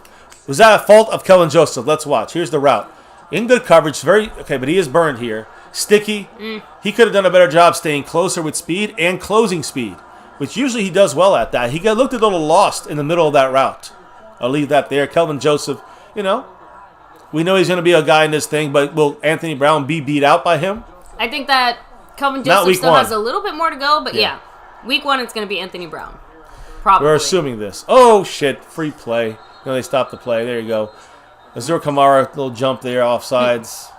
As we head to the fourth, 2 minutes to go. Said boss man looking fat. Looking a little lost. Boss man, but it's all right. Listen. Justin Hamilton, once he goes forward, he ain't stopping. You know what I mean? Justin Hamilton's a big guy. I wish we could just get through the regular season. Kind of, yeah. I know, but baby. I know. I'm just the last quarter is big here. Fourth quarter is in. We're in the last quarter, baby, of before. Wait till next week. You're going to love next week. Woo! Have you gotten used to it? I'm making a joke because you're going to kind of start to, you have to start. You don't know these guys in the second, third, fourth stringers? I think you do a damn good job of knowing all these guys, but I think you're... Are you talking about like me specifically? Or you just specifically, like, yes. Oh, I mean, yeah, I know most of these guys, but honestly... I still do a double take every time I see Wilson 6, just because I'm like, God, there's fucking 2 of them. You know what I mean? So there's still a handful of guys. Well, it's not Wilson's fault. I know it's Dixon's not his fault. I'm just trying to say that there's still 1 or 2 guys that make me do a double take, but for the most part, I think I'm familiar with most of our team, except I still can't remember who 47 is, and I'm pretty sure he was a captain. Eubanks. There you go. Again, I don't even know his first name. His name is 47 is Nick Eubanks. He's a tight end. Thank you. If he's the guy, 47. We also have a Travius Lynn, who's 49. He's he's a tight end as well. The undrafted. They might be fighting. They're fighting for a practice squad spot. So that's important for a lot of these guys. I just happen to know. Said, "Don't give Hugh Stank an inch." I'm with you guys, but right now, unfortunately, it's 14 up, and I do like this though. Our defense. You know what? I haven't said this in a long time. Our defense is on the field. I mean, I'm happy. Again, in the past, we're like, oh fuck, man. All right, what are we going to do? Exactly. Like it was a concern. It was major concern. Let's hurry up and get the offense back on the field as quickly as possible. Now I'm excited to see. It's still that same philosophy. Well, of course, but I'm very excited. Different reasons, right? Like hell yeah, our defense is going to get our offense out there as soon as possible. Well, I think it's more about the excitement of what are we going to show on defense next. Like what's the next little wrinkle we're going to see when it comes to pressure? The fact that keep this. This is a very good point here. That started off with me making a mistake, but about Dan Quinn, and the reason he's not there is because of the COVID, situation, and he had to just take extra precautions. He probably doesn't have anything, but him and Carlos Watkins, the player, both missed this game, being at the stadium. But my thing is this: Joe Witt Jr. calling the defensive plays. We're all excited about what's going on here on defense. Do you guys like the more aggressive kind? It feels like we're blitzing more. This is more of a. But is he following the Dan Quinn plan, or is he I doing think some things you gotta call on the fly. I would believe so. I know, but I still feel like it has it's Joe still Witt flavor. Under Dan Quinn's scheme. It's still it's definitely Dan Quinn's scheme, but it's got Joe Witt flavor. I wonder how much of a difference is that making in this game? What we're seeing. Now, Pete Topo said the Texans have 4 sacks and 1 pick. We only have 1 sack. I'm not that impressed. I mean, the pressure has been fantastic, rushing plays and making things, happen faster for these Texans at first stringers and second stringers and third stringers. So I think it's been consistent. The pressure, I agree though. The production, the turnovers, right? We got one, and you said no sacks. No, we have a sack. No, he said 1 sack, but we don't have any turnovers. And they're slicing us there. Now again. Darian Thompson got beat. Malik Hooker had to make the tackle at the end as a free safety, which is what his job is. So, we can make that claim too. We would love to see more.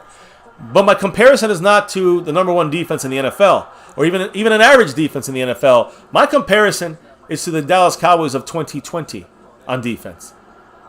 The Cowboys are much better than we were last year. I'm just being honest. But yeah, I would still like to see more sacks and more turnovers. And that's my point. There's still room to get better. I do think our run defense has gotten better after the first drive, which was on our own 20. They got the ball in our red zone, so I don't even count that one too much. But my point is that outside of that, they really have not run too much on us. And it's not like a sieve like it was last year. In every game, it was like that. So even when we had turnovers and we had, kind of played a little of the worst of the teams in our 4 of the last 5 games, we still were not the most solid, sound defense, even though we got some more turnovers. Cowboys showing aggressiveness. There's a lot of room for improvement there. Yeah, and we've got some improvement, is all I'm saying. We got some improvement. Some pressure, but we back out of it. Putting a hold, they're not calling it on Bohanna. Don't hit him. Kelvin Joseph hit him late there. I know Luke Gifford doesn't really do that, but I think I would have liked to see more pressure on that play. Well, okay, they all dropped out of pressure. I know. They were showing that they were going to come. I know. But we did, I will say with That's 4 guys. I don't know who exactly it was that should have been the guy rushing in there, but I guess that's the play call. I know. That's the play call. The thing is, I still like the fact that we went with 4 guys. In a deceptive, what are we going to do, line of scrimmage kind of situation. Drop back. We did make him break the pocket quick, right? He had to run out of that pocket and didn't have anyone open. Again, even though we're not getting sacks, I do think the pressure has definitely been turned up. Yeah, look at this. Bohanna in the mix right away. Listen, I know you didn't that. Bohanna was in the backfield. You saw him shove that guy? Slowed him down just an inch. Just a hair slowed him down because of his impact right off the bat. So number 98, Quentin Bohanna, rookie, drafted in the 6th round. Is the reason he's drafted so low is because he's not a pass rusher, but he's a run clogger. Yeah. And he's quicker than people thought, 330. He was 360 in college. So 330, he's looking better, quicker. I love it. I love what the guys we brought in this year, and we brought in 11 rookies plus a bunch of undrafteds. I love what we did here in the offseason, using the Dan Quinn, playbook or Dan Quinn way of grabbing some of our guys. The good job. Ooh, there we Justin go. Hamilton, a guy that's been here, was good last year and is doing great this year. I'm being real. When it comes to his expectations, he is guys, are we all in on Hamilton, please? Let's all say it together. He's on the team. I think Hamilton's on this team. His name is Justin Hamilton. Yes, if you like. I really wanted to say that. I know. Hamilton, 99, man. I'm telling you, this guy he's been a big impressive Most of the chat, guy. Abdullah saying DiNucci's not going to be on the team much DiNucci, longer. get the DiNucci out of here. DiNucci. Ben DiCucci. I love that one. We got 5 guys on the line of scrimmage, plus, Darian Thompson's creeping in. Are we blitzing? Are we not? He drops back. We are blitzing inside. There it is.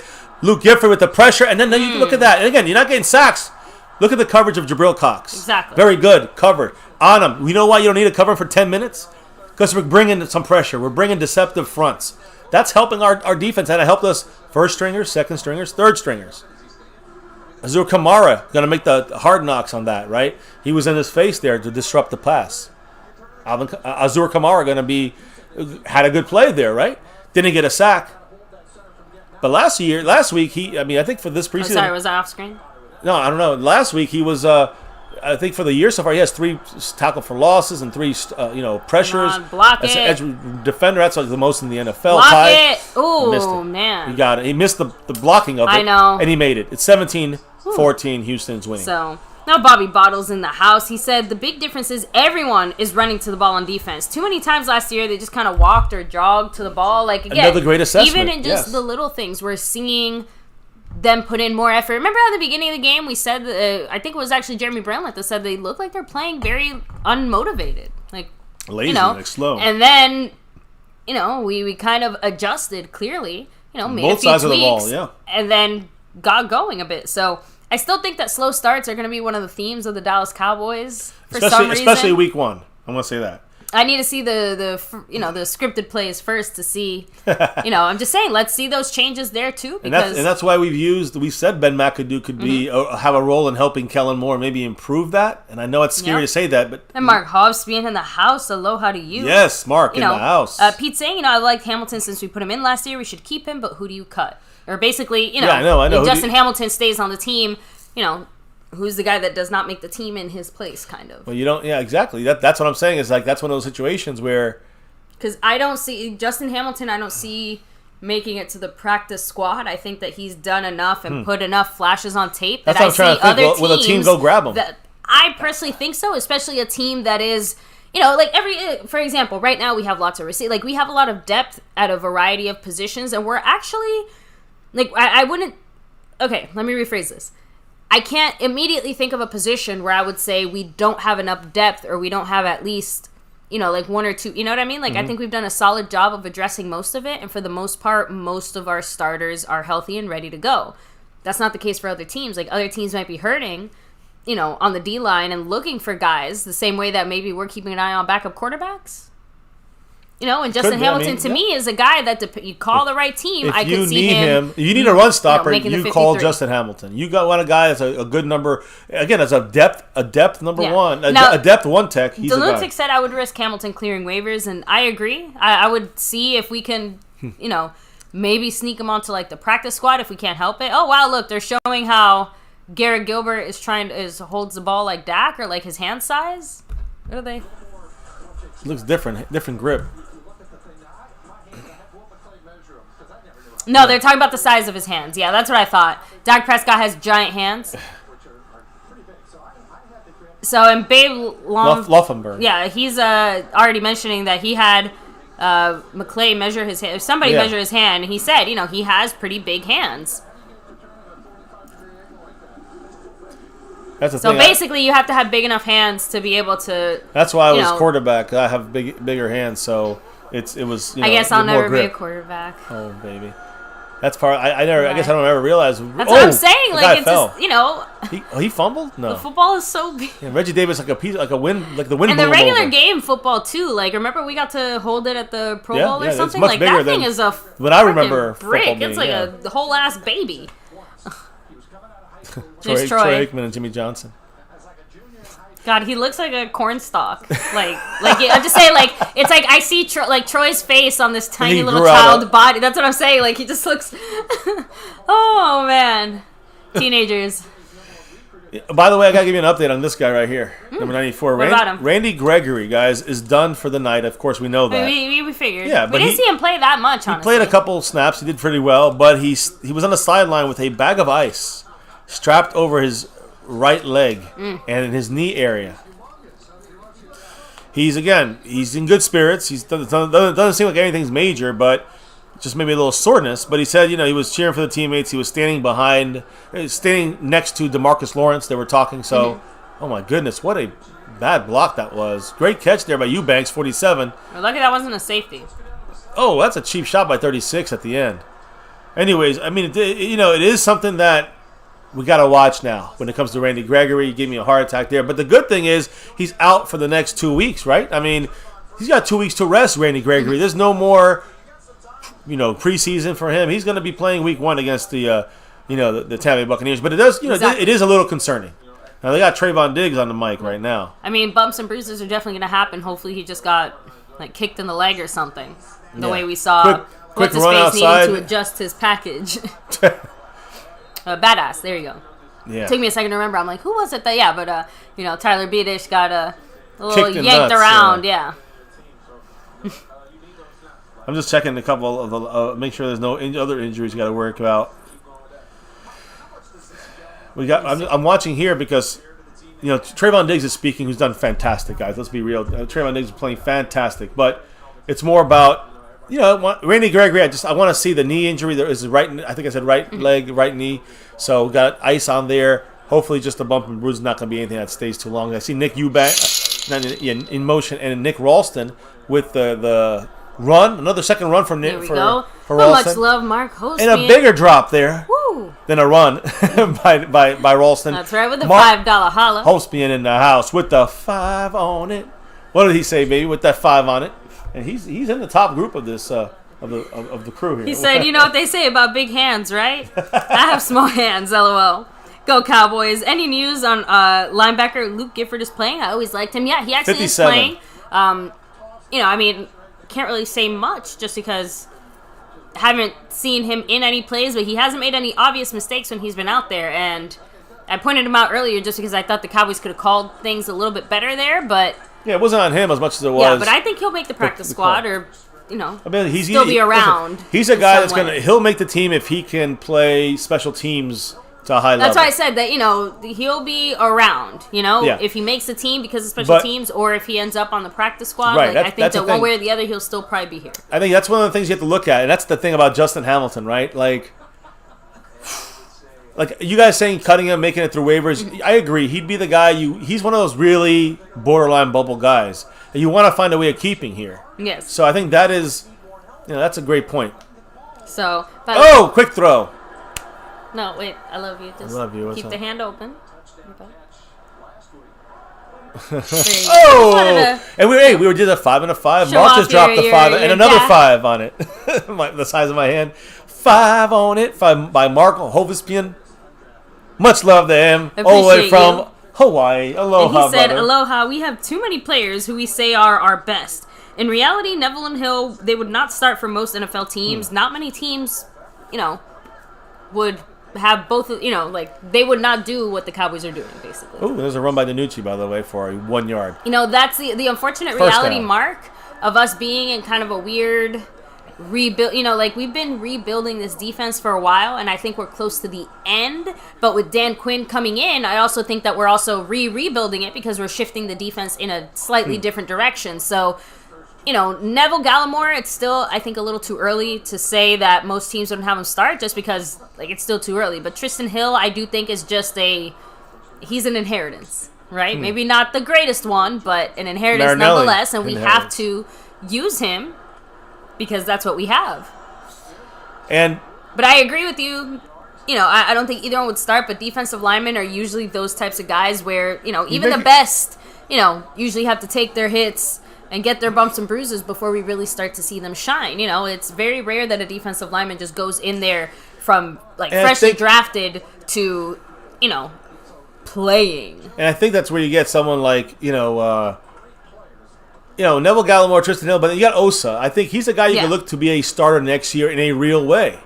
And I think that's a Dan Quinn build. And I think that's kind of what you're alluding to what you're saying.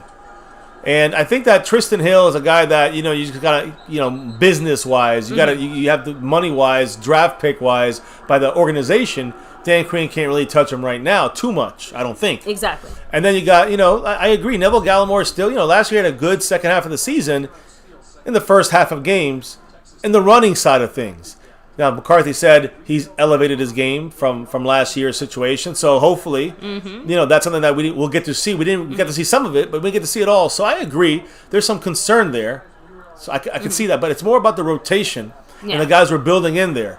And I think that's when you look at our one tech spot, it has improved. Wow. Nice catch by Osiris Mitchell, number 14, but a first down for the Cowboys. And that was well done, the lunatic by DiNucci. He was taking a hit there. He still made the play. Yeah, he did make a good play there. And Osiris made a great catch. Due, right? We call him out on all the bad ones. We got to call him out on the good ones. Osiris Mitchell, great hit there to take. Wow. But Pete, thanks for dropping those numbers. Because, again, he said that when Dak's hands are measured at the combine, Dak has hands compared to 7-foot-tall NBA players. Jesus Christ. So just for perspective. Wow. LeBron James has 9-inch hands, I'm assuming. To comparison, Dak has 10 7/8. Wow. He does have huge hands. He has big hands. Let's put up the hands again, baby. They're really big hands. But, my hands are the size of a small child's. So, Little G's hands are... and Little J's hands, I think, are bigger than mine now. So, so listen, I used to... You remember that joke? Or everybody... Yes. Smacked yourself in the face. I do remember that. I do know that, my hands have always been big, and then playing quarterback or throwing the ball was not a difficulty for me. Too bad. Yeah, so here, I guess, my hand is about as big as an iPhone. Shit, which one's mine? I don't remember. Not the oh, my God, but DiNucci, you piece of shit. Sidearm interception. That's typical Cowboys. I'm not even phased here. It just sucks to see that again. To have DiNucci as our third. I know he loves. Honestly, I'm unbothered at this point. He's never gonna see the light of day, and if he does, we got bigger fucking problems. I don't know. I'm just saying, how many more interceptions do we need to see? I'm not gonna keep being bothered by this. I'll be I was more bothered by Gilbert's interception, and I would still be more bothered by Gilbert throwing an interception because he actually might have a chance of playing, and that's unacceptable to me, at least. So, you guys crack me up. Say goodnight, DiNucci. Absolutely. Just put DiNucci out of his misery. Like I said, even Dak had a look of disgust. Is anyone ever happy when someone's picked off? I don't think so. But yeah, that was bad. That was bad. So, let me see. Say goodnight, Danucci. Chalktown Montana 808 said, definitely fact checking that. I got big ass hands as well. So, hey, please, Montana, please double check that. But I know Dak does have big hands, but I didn't know that he had such abnormally large hands. I guess I'll put it this way. And if I had to predict a guy with the biggest hands in the NFL, I would have probably said, like, Ben Roethlisberger, to be honest. Like, just off the top of my head, he would have been my first thought there. So, JFlo2 said, no wonder the defense is getting so many picks in camp. I mean, hey, our quarterbacks are definitely making it easy for them. So, oh, Scorpio, he said, time to take old Yeller behind the shed and put a bullet in him. The problem is that old Yeller is apparently Mike McCarthy's biological child or something, because he is in love with him. I guess that talking to only held on for so long, right? Mistakes keep, I don't know, they keep escaping, so to speak. So now we do have Mark Hospian here. Once again, much love with a $5 holla here. You know, asking the real questions here too. He said, who's drafting the defensive line, right? Hill, Jackson, Jelks, Armstrong, Taco, Collins, Tapper, Russell, many overhyped, you know, players that didn't pan out.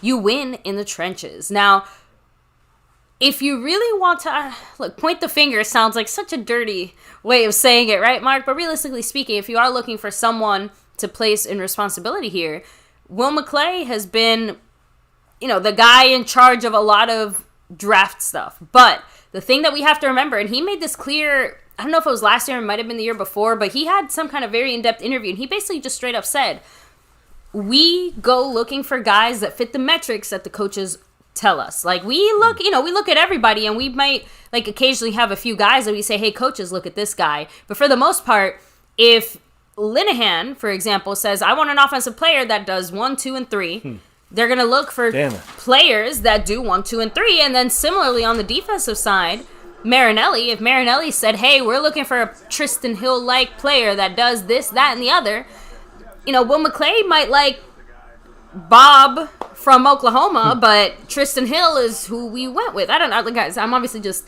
you know, using some made-up stuff here, but for the most part, you know, Will McClay can only do so much.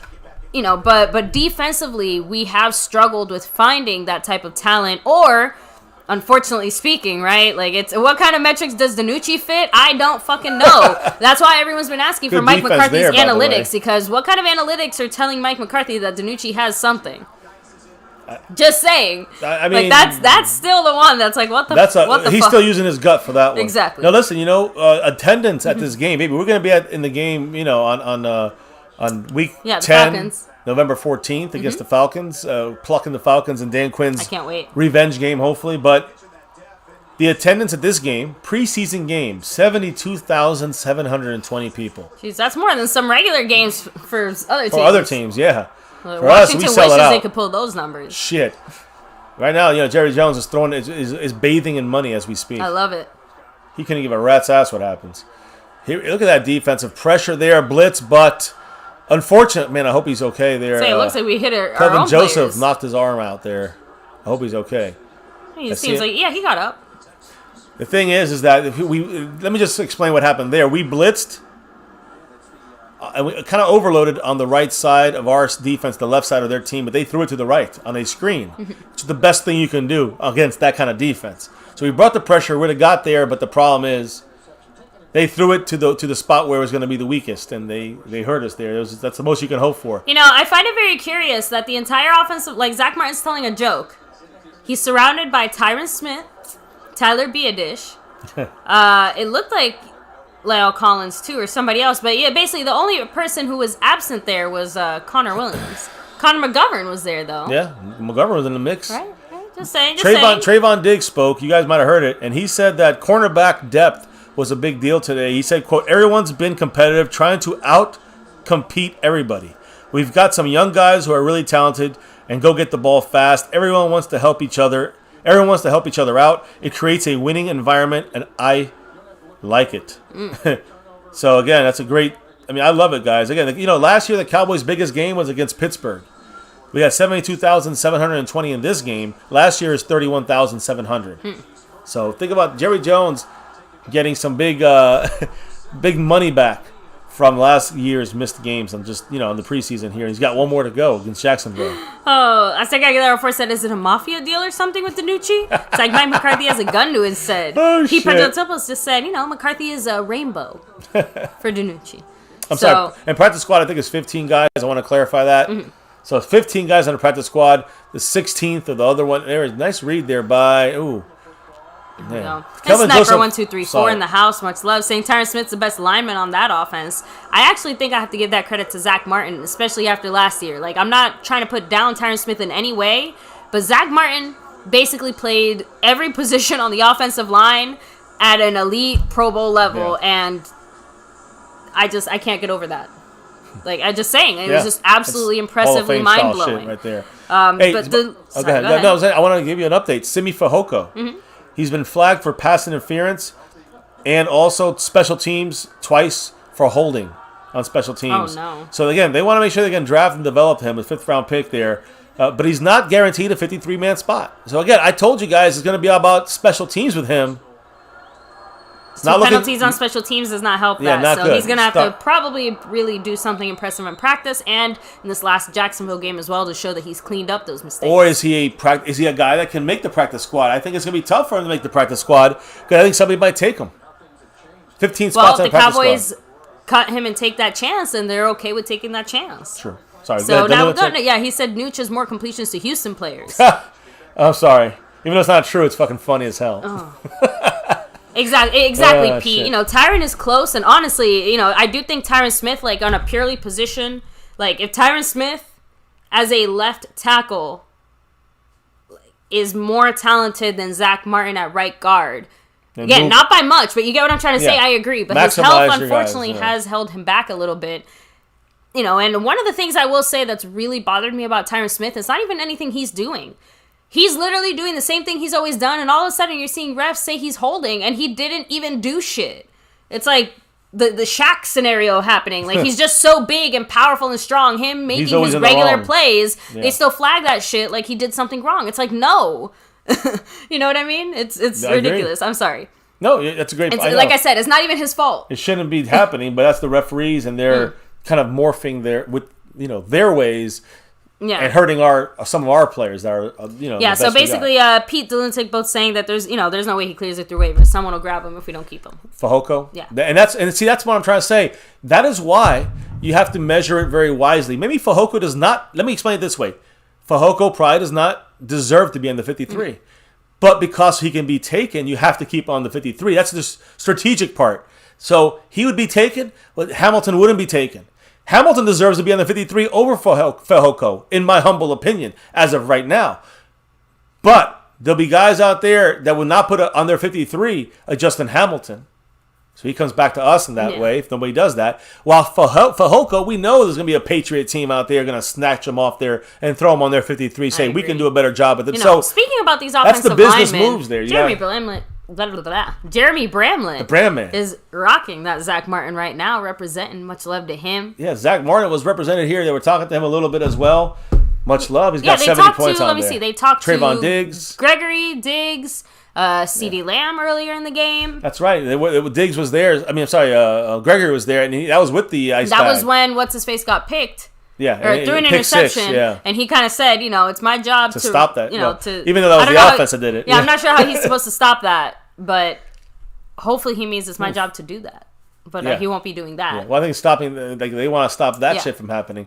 Jeremy Bramlett, 70 points. The big dropper here. He's also, let me put up the Cash App situation here. Because, yes, the man, Jason Renfro, you see him right there. That's not me. That's him, though. And he's repping that number 54 jersey. Yeah. Not Jalen Smith, though. No offense to him. 54, the true 54, Manster. Randy White. Woo. So, yes, Jason Renfro's got that. But the leader right now and the baller here on MCF with the drops, Sean Lee. The Brand Man. Ooh, nice stop there by the Cowboys. Well done. Now it's 3rd and goal. But Jeremy Bramlett, much love to him. Joseph, come on. Talking a little too much shit there. Yeah. He's still to the talking shit. Jeff Driscoll, who might have been our quarterback. Our backup quarterback, I should say. Now, Jeremy Bramlett, much love. He's taken the control of the Cash App. He's taken control of the Stream Boss. He's also in second place above us. But as you can see, all around us, you see the man, Jeremy Slade. That's right. Representing the sponsor of the week back to back like our 90s Cowboys. He's also still in first place by a dominating amount, even though the brand man made a run. So much love to the guy, the man, Jeremy Slade, and his queen. The Italian queen. Yes, the Italian queen. Much love to you. So we are getting close to the end here. Yes. Bama fan said Big Mac McCarthy is hungry. Mojo time. Hey, it's 3rd and 5. 3rd and 5 with 2:17 to go. I mean, let's hold them to a field goal and let's try to win the game for the fuck of it, right? I would like to. The Cowboys are stacking that defensive line, blitzing. It's a fade, no call. Thank goodness, because that looked a little... That's good. Kelvin Joseph was in coverage. It was a one-on-one situation. He's talking shit. Kelvin Joseph talking shit. Look. Which is his style, so accept it. I have to admit, those taunting rules can worry me. They both have their hands on each other. That's not a flag. So it's 4th and 5. Are they going to go for it? I would go for it if I'm Houston. I don't want a tie game, so field goal to make it, either a win or a loss. That's what we need to see. There you go. Good. They're going to kick the field goal. That's a good thing for us. But trust me. I guess it's a good thing Houston has no balls. I don't want a tie. It's not overtime, but it's no overtime, so it's a tie. It just sucks. Just win or lose, I don't give a shit. But don't tie. It's up. It's good. So they're now still in the lead. There you go. And still, up by 6. The Cowboys have to score. And Mark Hospian, have a great night. Take it easy. I tried to say both at the same time. If I came out wrong. I know. Take it easy. All the time. Fernando Ramos saying, love my Cowboys fans. Appreciate everybody here in the chat, guys. Yes. Seriously, can't say it enough how thankful we are for all of Truly you. Appreciate Take everybody. a second to hit like, subscribe, hit that notification bell, all that good stuff, right? Follow us on Twitter at MyCowboysFamily. Hop into the Discord as well. The link for that is down below. Go Cowboys. Now, I'm going to go ahead and take a quick bathroom break. All right. Locking up the dog in the room break. Yeah. I know. She's been a little bit crazy. But she's all right. She's been all right. I'll take center stage here a little bit, try to avoid the hit from my head. Jeremy Bramlett, always showing, repping. Always, man. Much love to him. When he drops by, he drops the knowledge, the love. Truly appreciate him. And all you guys, seriously, you guys from worldwide, you guys really are part of our family. It's not a joke. It's not like just a word. It's actually, we see you guys every single night. You hear us every single night. We see you guys in the chat every single night. Talking Cowboy football 98% of the time. Bohana % of the time, right? Sometimes we got to talk a little bit more. A little bit other things. Sometimes it's fun. Sometimes it's controversial. But that's the experience here of My Cowboys Family. I truly appreciate each and every one of you guys being here with us. Whether it's just a couple of comments, a shitload of comments, love from above, donations, whatever it is, memberships. Thank you all, guys. We truly appreciate each and every one of you all. Like the way we want every single Cowboy player to be the best they can be. And even guys we doubt. Even guys we say, nah, he sucks, whatever. But then they surprise us, they do better. Or guys that we didn't expect to do as well, like Dorrance Armstrong. And go for it, man. This guy's earning himself a spot in this team. He's earning himself the I'm going to call him the swing defensive edge rusher, right? But, I mean, he's earning himself some of these spots. So a lot of these guys are, whether we believe in you guys or not initially, prove us wrong. And the ones that do, we do have faith in and keep doing your shit right. And that's all. And do that, and we're good. Now, here we go, guys. The end of the game. 2:09. DiNucci getting fucking ramsacked here. Losing about 8 yards. Poor blocking. And again, let me see who's over there on that offensive line. Because it came from the right side, but it was really trying to break down quick like. Jones. Now, Alarcon did a damn good job blocking. Unfortunately, not many others on that offensive line did. I think Farniok did a decent job too, actually. Just saying. So, let's see. Let me just double check, guys. Make sure nothing new as far as injuries are concerned. But again, even though I spoke about the Randy Gregory issue injury, icing his right knee, the good news is that Gregory was out there standing up, talking to reporters, in the middle of this game, in this broadcast. So that's a great sign that he's fine. He'll just take, light practices, probably no pads, walkthroughs and shit like that. And then as the week we get ready for the Bucks, then we'll see him, in a little more serious way. I think he might even be on the injury report that week. But either way, he's good to go, guys. He's going to be, ready for the Tampa Bay Buccaneer game. Now, let me see here. No, ooh, we got I'm No Simp. I'm No Simp in the house. Just subscribe. Part of this family now, official. Appreciate you. I'm No Simp. None of us are here, hopefully, right? We all like to have a little fun sometimes. So, and you guys know, Snug X, much love to him and many others in here. Eastside Harold, even though he loves to hate us. Look at him bragging because they might win the Governor's Cup, the preseason game between these teams.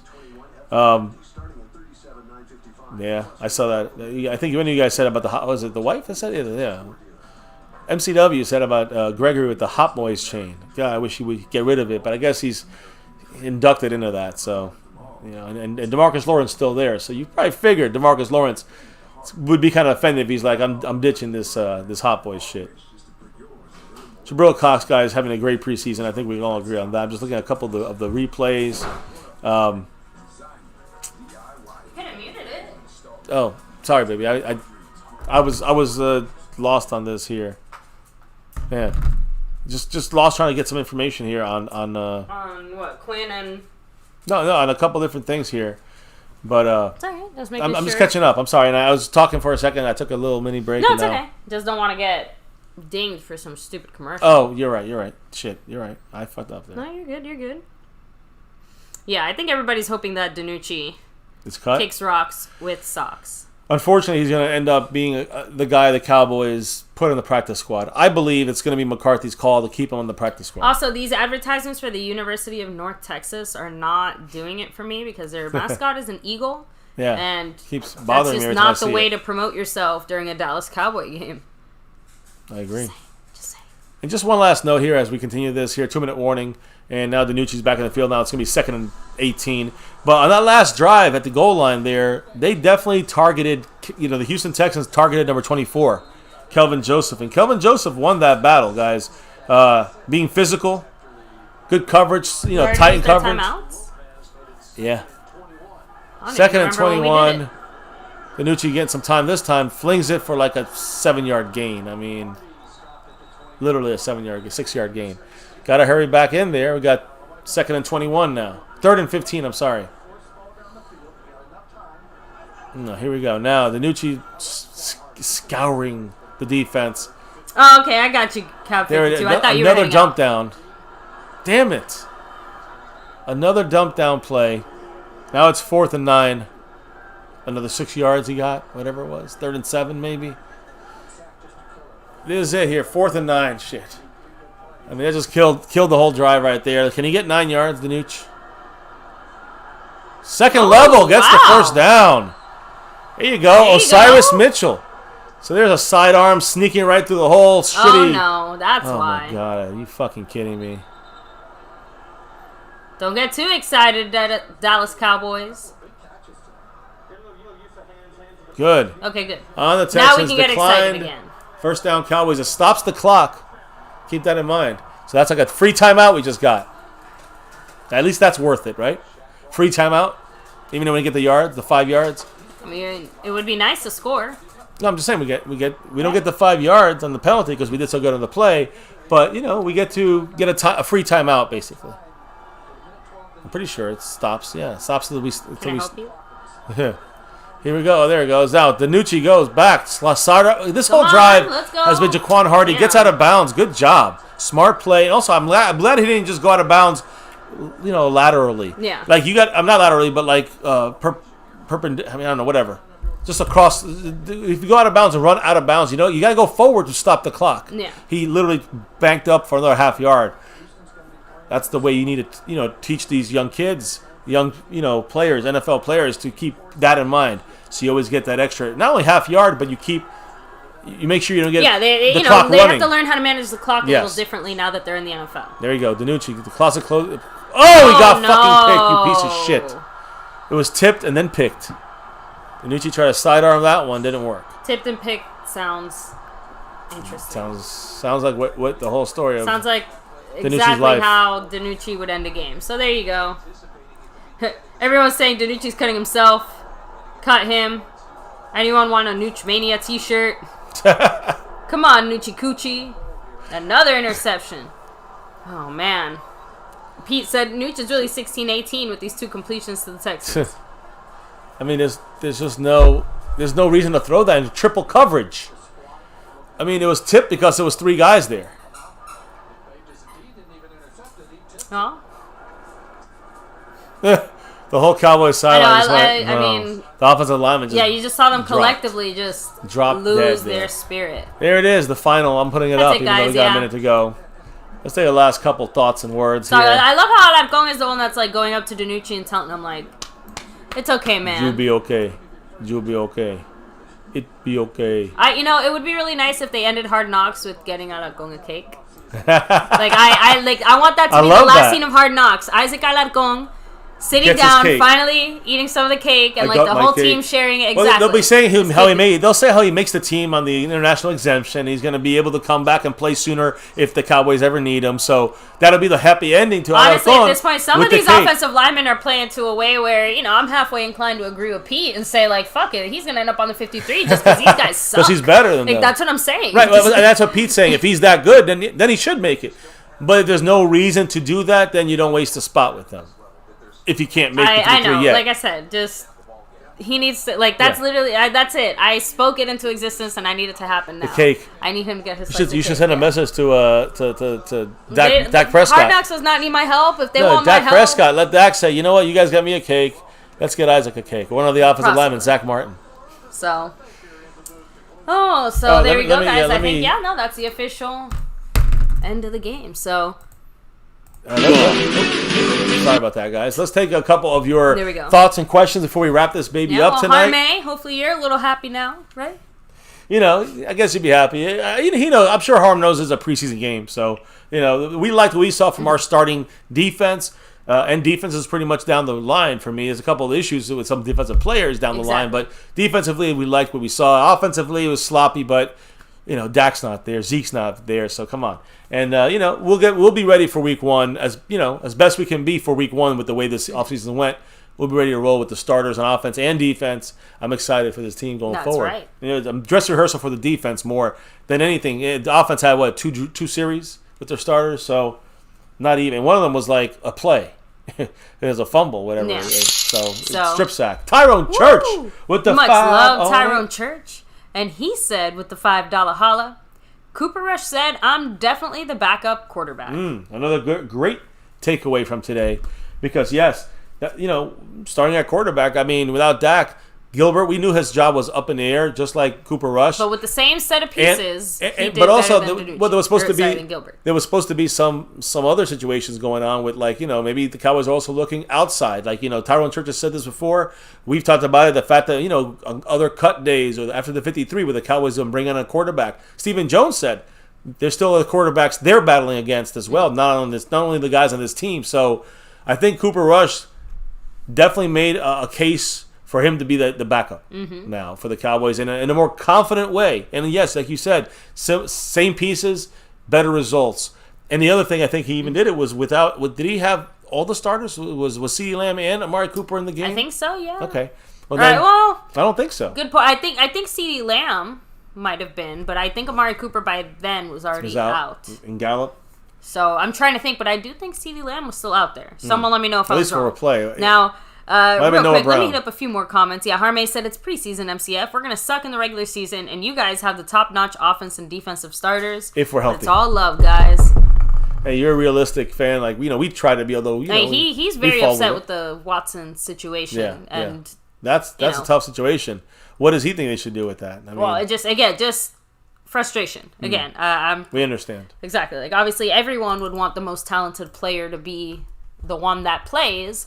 But I think most of us find it a little hard to be okay with someone who did something like that, just like it feels like getting away with it. I don't know how to explain it. How do you cheer for that? There you go. So, let me see. Pico Bocanegra saying Cooper Rush is the backup. Kram Mwani Harku saying Cooper Rush looked outstanding out of those 3 quarterbacks. So Bama fan said, can we make it 0-4? Because I know Pete said earlier, that he's not, he still doesn't like losing, even if it's I agree. When that interception hit at the end, I was like, man, shit. I know I shouldn't get pissed, but... And hey, Pete, if Isaac is truly the great, and I'm not just saying it, if Dak really thinks that, Dak's influence there, or chiming in, that could be a factor as well. We know Dak. It's not like Dak's out here making roster cuts, but Dak's opinion is probably the player that's most valued, especially when it comes to the offense. So if he says, no, I like Isaac, I play well behind him, that's a big vote his way. Yeah, I mean, then the Cowboys might still put him on the exemption. Or Guidry, what's up? Yeah, Cab, 22 women. And I'm sure there's... Yeah. I still think there's probably... Let me just say one last thing about Alarcon on the exemption. He still gets to practice. He still gets to do everything like he was on the 53, except for playing the games. So that's the only thing that you have to think about. Is he going to be playing in games? The answer is probably no right now. So if he's not going to play in games, you keep him on the exemption, even if he can make the 53. You know what I mean? It just goes. That's just the way you have to kind of build it, in my opinion. When it comes to a team, you want to be smart about using every position. You have to use every exemption, and that's the way. Cowboys do that. Yeah, Cowboys do that with the IR. They do it with the short term. It's not a knock to his talent in any way, shape, or form. Exactly. But the Cowboys might just want to keep him as a secret, card in their back pocket. Yeah, if needed, break glass, and an emergency break glass. And last year we needed to break the glass. Now the question is, can he be immediately moved for does he have to spend the 3 weeks on the preseason the practice squad? Yes. So he has to no matter what in order for us to activate him. Oh no! If he makes the 53, he's fine. Okay. But if he, I'll explain in a minute. Much love, Harm. Hey. And his Houston Texans beating us today. Congratulations. The $5 Holland. He said, all love, guys. Rooting for Dak, and I'm in high mouth with Deshaun Ass. Let's not talk about my Astros. I'm just an H-Town fan trying to make it. That's right. You're Houston. I mean, you got Cheaty McCheatersons, and then you have Touchy-Feely McGrabbyson. Houston just has a real string of bad luck. Let's just shut down all Houston sports and just... absorb them into the Dallas fan base. It's all right. Really? Not East Side. No. Harmay, yes. No. That's all right. He can go be a fan of, I don't know, bowling. Everyone agrees pretty much that Ben DiNucci's got to kick rocks with socks. He's got to go. Problem is, will he? I don't think he'll go. I don't think he'll go as far as practice. He'll go practice squad is my point. So, Bama fan, I disagree. I think that we can absolutely beat the Bucs with Dak. Without Dak, it does get without Dak, it's over. But we're not going to beat them without Dak. But if Dak's there, which he should be, we should be fine. I believe we're going to be. Again, I'm going to say we have a chance to win. I don't know if I'm not going to say I'm going to bet on it, but I'm just saying I think we have a chance to win. Yeah. And Talk Tom Montana 808 said it. Dallas went 0-4 in the preseason, 1-3 and 2-2. And they went off to win the Lombardi. Dallas has gone 4-0 and 3-1 in preseason and missed the playoffs. People got to keep that in mind. It's not about the score. It's about what we saw. and what we saw on the field, was a lot of good stuff on defense, I think. It could still be improved upon, and it will. And an offense sloppy and slow and a little bit, raggedy, but at least I think we have a better idea who's our backup quarterback, which is obviously we know is very important. Yes, absolutely. So, all those things in order, I think that, we got, another good game to see a lot of our Cowboys there, examine them and see how they're playing. And, we know about 43, 45 of these players, which guys are making this team. Now it's about the last 8 or 9 and then the other 15 practice squad guys. Mm-hmm. We got about 25 guys to go if you look at the whole team as a focus point. And you have to make some real tough cuts, Simi or Justin Hamilton. And which guy come back in the practice squad. That's going to be the next way of thinking now, because you got a lot of these guys are going to be like, well, Simi doesn't deserve it. Justin Hamilton does, but are we already set there, at the position, which you can say both were set, especially, at the receiver spot, but then you can say, well, will someone pick up Simi Fehoko? And the answer is yes. Yeah. Well, Justin Hamilton, let him go back to the Cowboys. Said in the chat, they said that the San Francisco coach specifically called out saying, and I heard something about good or something. I heard about the Patriots too saying something. That would be just like Bill fucking Belichick. But that's what I'm trying to say is that the fact is that Justin Hamilton would not be picked up, and what would happen is then he would be allowed to be going back onto that team's practice squad, which the Cowboys would obviously do with Justin Hamilton. So even though Hamilton deserves the 53, maybe Isaac Alarcon deserves the 53, he stays on the exemption. And someone like Hamilton gets cut and Simi stays on the team because it's easier to bring back Justin Hamilton than it would be Simi Fehoko. And that's what I'm talking about. I say you have to use every single spot. Even though I like Hamilton better than Fehoko, it doesn't mean it's the right move. And so you have to gauge every single spot is very important. Where's the Jacksonville preseason game at? In Dallas. Okay, it's at noon as well. Thank 1 o'clock goodness. game in the East Coast here. Thank goodness. Why? I don't want our Cowboys playing in Jacksonville. Oh, yeah. Well, for obvious reasons. Yeah, well, but besides it being Jacksonville, of course. Yeah, but if we could see the game at least in that situation. I know it's been. I wouldn't get within a 100-mile radius of Jacksonville currently. I guess, but yeah, I guess it's like ground zero for bad things for the pandemic. Yes. So, anyways, on that note, I've been talking a lot. I hope everybody gets my points, and hopefully got your. Look, and the better thing is that we get to stay home and just wrap up the preseason. Yeah. Chilling at home, working things out, watching Dak Prescott. Hopefully, that game back to form. What Dak Prescott? I mean, he's going to be doing more in practice this week. Yeah, I thought you meant in the game. Yeah, not in Jacksonville. I'm saying like this week. Yeah. We're going to see more of that. Yeah, this week of practice matters. I don't want to say more to me than that last game, but realistically speaking, yeah, because in practice, that's the only time our starters are actually going to do shit. And also, when you get to Jacksonville, first of all, I want to make sure everyone knows that if you're not going to the game, it is on national TV, at least on NFL Network, so you can watch the game there, broadcast live. But the day after that, the moment after that game, basically, the next day, after Rejuvenation Day, whatever, and then the next day after that, there's going to be cuts coming up. As soon as the Cowboys get back into practice mode, guess what Dak's going to be doing? Practicing like if he was at 100%. It's on. Which he should be, or at least very close to that. So either way, Dak is on that regimen. That's what's going to happen. And if anybody tells you differently, it's just clickbait. That's all we really... Things can change. It'd be just guessing. That's what we know right now with the Dak Prescott and the Dallas Cowboys. That's the regimen they're going to put Dak through, leading into that Week 1 kickoff, season kickoff, opening day kickoff. Pete, I think you're taking this a little too personal.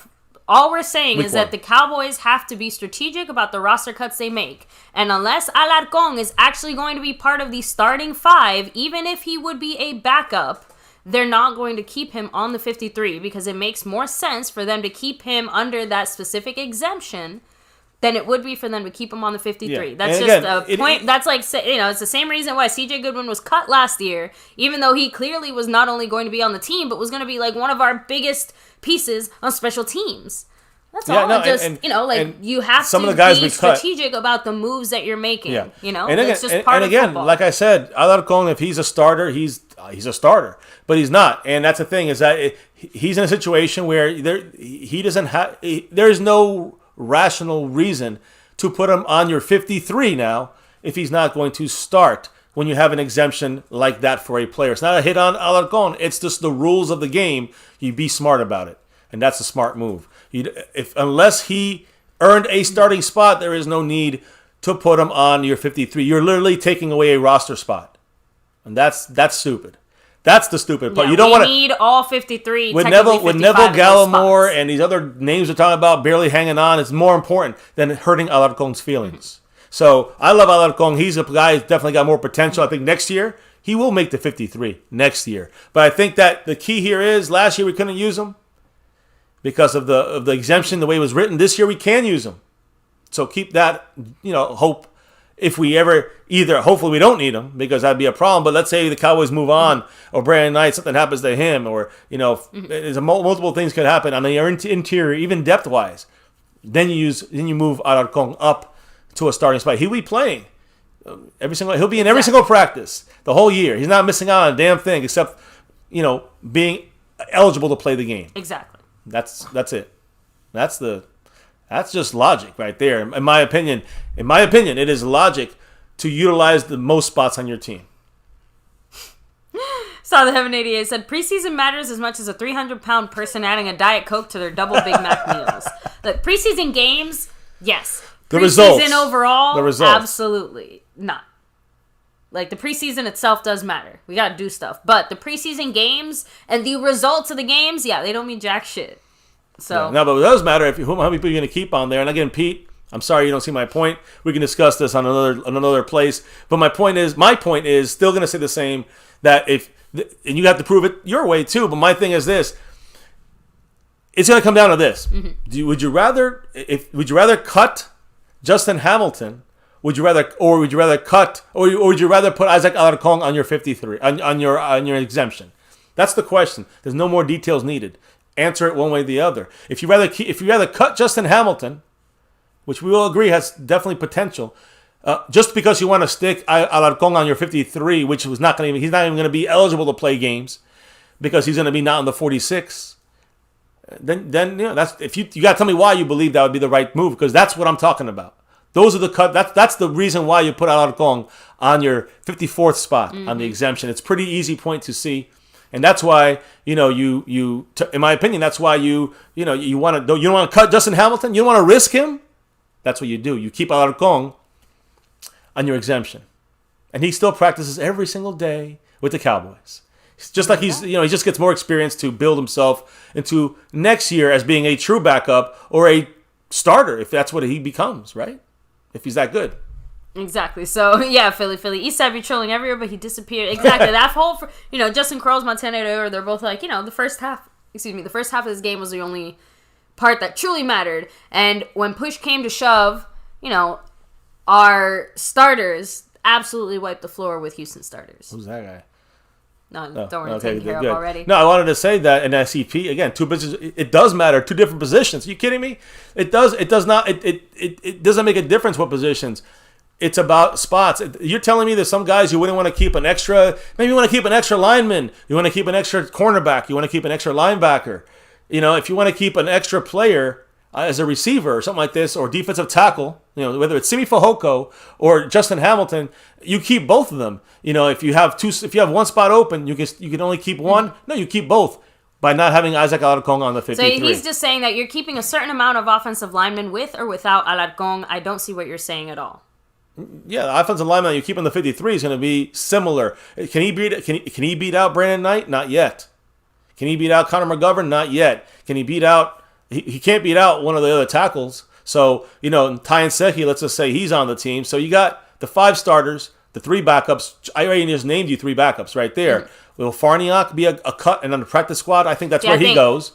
I think he's a practice. I don't think he's a 53. He's a practice squad guy. No one's going to pick him up. Mm-hmm. So that's how you keep him on the team. That's a smart cut, even though you might need him. No one's going to take him from you because they need a third string center on their 53. They're not going to do that. So it's smart to cut Farniok. You get him back in the practice squad. So you got that's another guy. He's going to be in practice. But you're set too much on the 53. I'm looking at all the guys. I remember he mentioned this earlier too, that basically the Cowboys have always kept something like 10 to 11 offensive linemen, the last 5 to 10 years or so. So on the 53, though? Yeah. All right. I don't think it's on the 53. I'm pretty sure it's on the practice squad as well. But I'll have to go and check on that. My point is, the Cowboys usually keep 9 guys, 10 guys. Once in a blue moon, they'll go 11 and go crazy. Yeah, I know the number 10 sticks out in my mind. Right. I could be misremembering those. Even if we got 10, we got 8 right there. All right? And if you're going to put 2 more guys on there, I didn't even talk about another tackle we still need. Because Tyan Secchi is definitely not sure about it. And again, how they're going to handle Josh Ball. If they keep Josh Ball because they don't want to cut him because of his injury, that's your 10th spot, buddy. That's it. Isaac Alarcón will not be going over Josh Ball. They're not going to do that. You know it. I know it. They're not going to cut Josh Ball for Isaac Alarcón when they can keep him anyways. So Isaac will be the 11th or the 12th. But it's not about that. He might be the 8th. Who gives a fuck? The point is that he's still going to be a guy we can use on this team, and we have a bonus exemption to use him. That's called intelligence. We're not hurting feelings. We're being real here about this is business moves. This is where you have to do it. You don't cut. You don't sit there and cut a player because you want to put Alarcón as your 11th offensive lineman, and not making him cry because he's on the exemption as our 12th on paper, but he's really our 10th guy. And it makes no sense what you're saying, man. I'm sorry. We disagree on this one point. We can discuss it somewhere else, though. I mean, we got to shut this stream down here in a couple minutes. But we'll probably get a little more into that when we do our roster stuff, just because that's really, gonna be fun. That's really when we'll get into that. So Pete, maybe tuck that into the back of your hat. We'll do the same here, and really get into it a little more, on that stream. Yeah, we'll have great debates then. Hey, listen, I know that you're hard on your guy. Sometimes you're really stuck on your guys. Sometimes you might think I'm stuck on my guys. That's maybe true. I'm looking at the logistics here. I want Justin Hamilton over Simi Fehoko. Yeah, I always but say the logic is what I want to do is that. one thing. Right. What the Dallas Cowboys actually will probably do is usually a whole separate. Right, and that could be a disaster. But what I'm trying to say is that logically, you use your this is not about Cowboys or about your opinion. This is about using the most of your pieces, the most of your slots you have available to keep more guys as possible. And that's why you do that. You don't even if Alacon is better than 2 or 3 of the linemen that make the team, it's still smart to utilize that exemption. He's not going to start. That's all. And we'll leave it there. When he starts, and you put him in, and you use the exemption, and you take him off the exemption. That's all. Simple. There's nothing else to talk about. It's pretty simple. There's no reason you lessen a position just because you want to put him on the 53. There's no reason for that.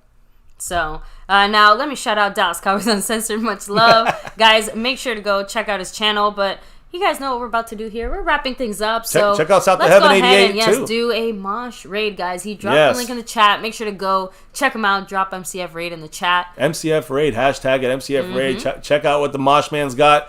Great stuff there. Entertaining discussions. Cowboy talk as always. And so much more. It goes on and on throughout the whole night to the morning sometimes. It's fantastic. So go over there, check it out. Get your jerseys from him as well. Sewn and stitched. You know how it is. So again, thank you all for being here with us once again. A huge and extra special shout out to our sponsor of the week, guys. Jeremy Slade, repping it back to back. Also, I think still leading. Yes, you see him right there. Jeremy on top of the board. So yeah, he's got a lot of leads here, but another Jeremy has come to town. So the brand man, 59 points. Chauncey Golston right there on the stream boss for Jeremy Bramlett. And he's also taking control of the app of Cash. That's right. The Cash app, guys. But you know who the king is, right? I think we all know the king. The king is Jason Renfro with the crown in the Cash app. Much love to Jason Renfro, but he might have to pass that baton this week because Jeremy the brand man Bramlett has a nice lead in there right now in the Cash app. So we'll see how that continues. But the brand man has a Bram takeover. That's right. Right now going on. So much love to the Bramlett, Jeremy Bramlett, Jason Renfro, Jeremy Slade all over the place as well. It is the J takeover. It's the J takeover, guys. So much love to each and every one of you guys. And also you guys that dropped the love in here tonight. Harm A, you can see him, Houston representing, but much love for the respectful discussions. That's right. Dallas Cowboys for Life, who's membership style, star level. Woo. Melinda Hart, Silver, Edward Dozier, and that navy blue crew. We've got Jason Renfro with the Cash App drop and the super chat. Dan, the man. Woo. Yes, much love. The Lunatic, the Godfather, dropping the love. McKenzie, two times. LA Lake Show, yes, sir. Jersey winner here, as well as Dallas Cowboy for Life. GD, like that. Yeah, he's also dropped a little love. Mark Hospian, much love, only from Hawaii as well as Jeremy Slade is. So is Mark Hospian. Tyrone Church dropping the knowledge and the love. Appreciate you, but of course the brand man, he had the biggest drops, the takeovers today. So much love to the Jeremy Bramlett, the man. That's with right. the fam here. Much love to you, man. Appreciate you. And on that note, baby, let's do the shout-outs real quick. That's right. Before we do the wrap-up here. Thank you, House Nelson, Cab 52. Well, House Nelson, another Jersey winner. Just wanted to say that. That's all 3 of them right there. So, yes, go ahead. I'm sorry. Teflon Breed. Let me see. We have Dwayne Broussard in the house. Eastside Herald. He shows up always to talk his shit. Enjoy your, preseason victory. The only one you'll ever have. Let me see. Of course, the Mosh Man, South of Heaven 88. Dallas Cowboys Uncensored. Like I said, guys, make sure to check them out. Sub it up to them. Yeah, you guys, hey, South of Heaven and Uncensored. I was telling both sides about them, so you should check them out, each other. Great stuff. Let me see. Sniper 1234, Philly, Cab 52, and yes, he said shout out for wanting, shout me out, shout out to myself for wanting linebackers in the draft, and we got linebackers in the draft. You got your wish, and they're linebacking for on the field. Dan Quinn linebackers. Yes. That's the key right there. So Brandon great. Ram, Burn Bar, much love. Running back Nightmare, Choctaw Montana 808. Teflon Breed, P. Pajanotopoulos. We have, let me see, who else is here? Landlord from Alabama. I know we had Bama fan in here. Justin Quarles, the Q-Man. The man. Q-Man. Andrew Lunsford, much love to you. James Simmons, hello and hi. He said, I see Ben selling footballs tonight on the low. Let me see. Who else? That's actually, let me see, Michael Hooper, Devontae Griffin. Yeah, that's as far back as it lets me go. Let me come back down. So, again, guys, thank you for hanging with us. Take a second to hit like, subscribe, hit the bell, all that good stuff. Thank but you know why we do what we do here. Yes, you do, guys. It's about that navy blue. Silver 2, and that's star over everything, guys. Never forget the number one thing here, now, and forever, as always. We're going to always rep that. Win, lose, or draw, good, bad, or ugly. We're repping that star for everything. And here in My Cowboys Family, no matter what, and no matter through whatever and everything, till death do us part. Not just us, baby. Yes.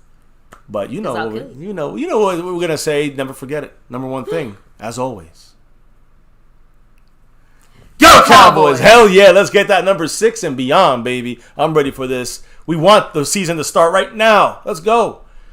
We got to wait another 2 weeks. It's all right. It's coming. It's coming.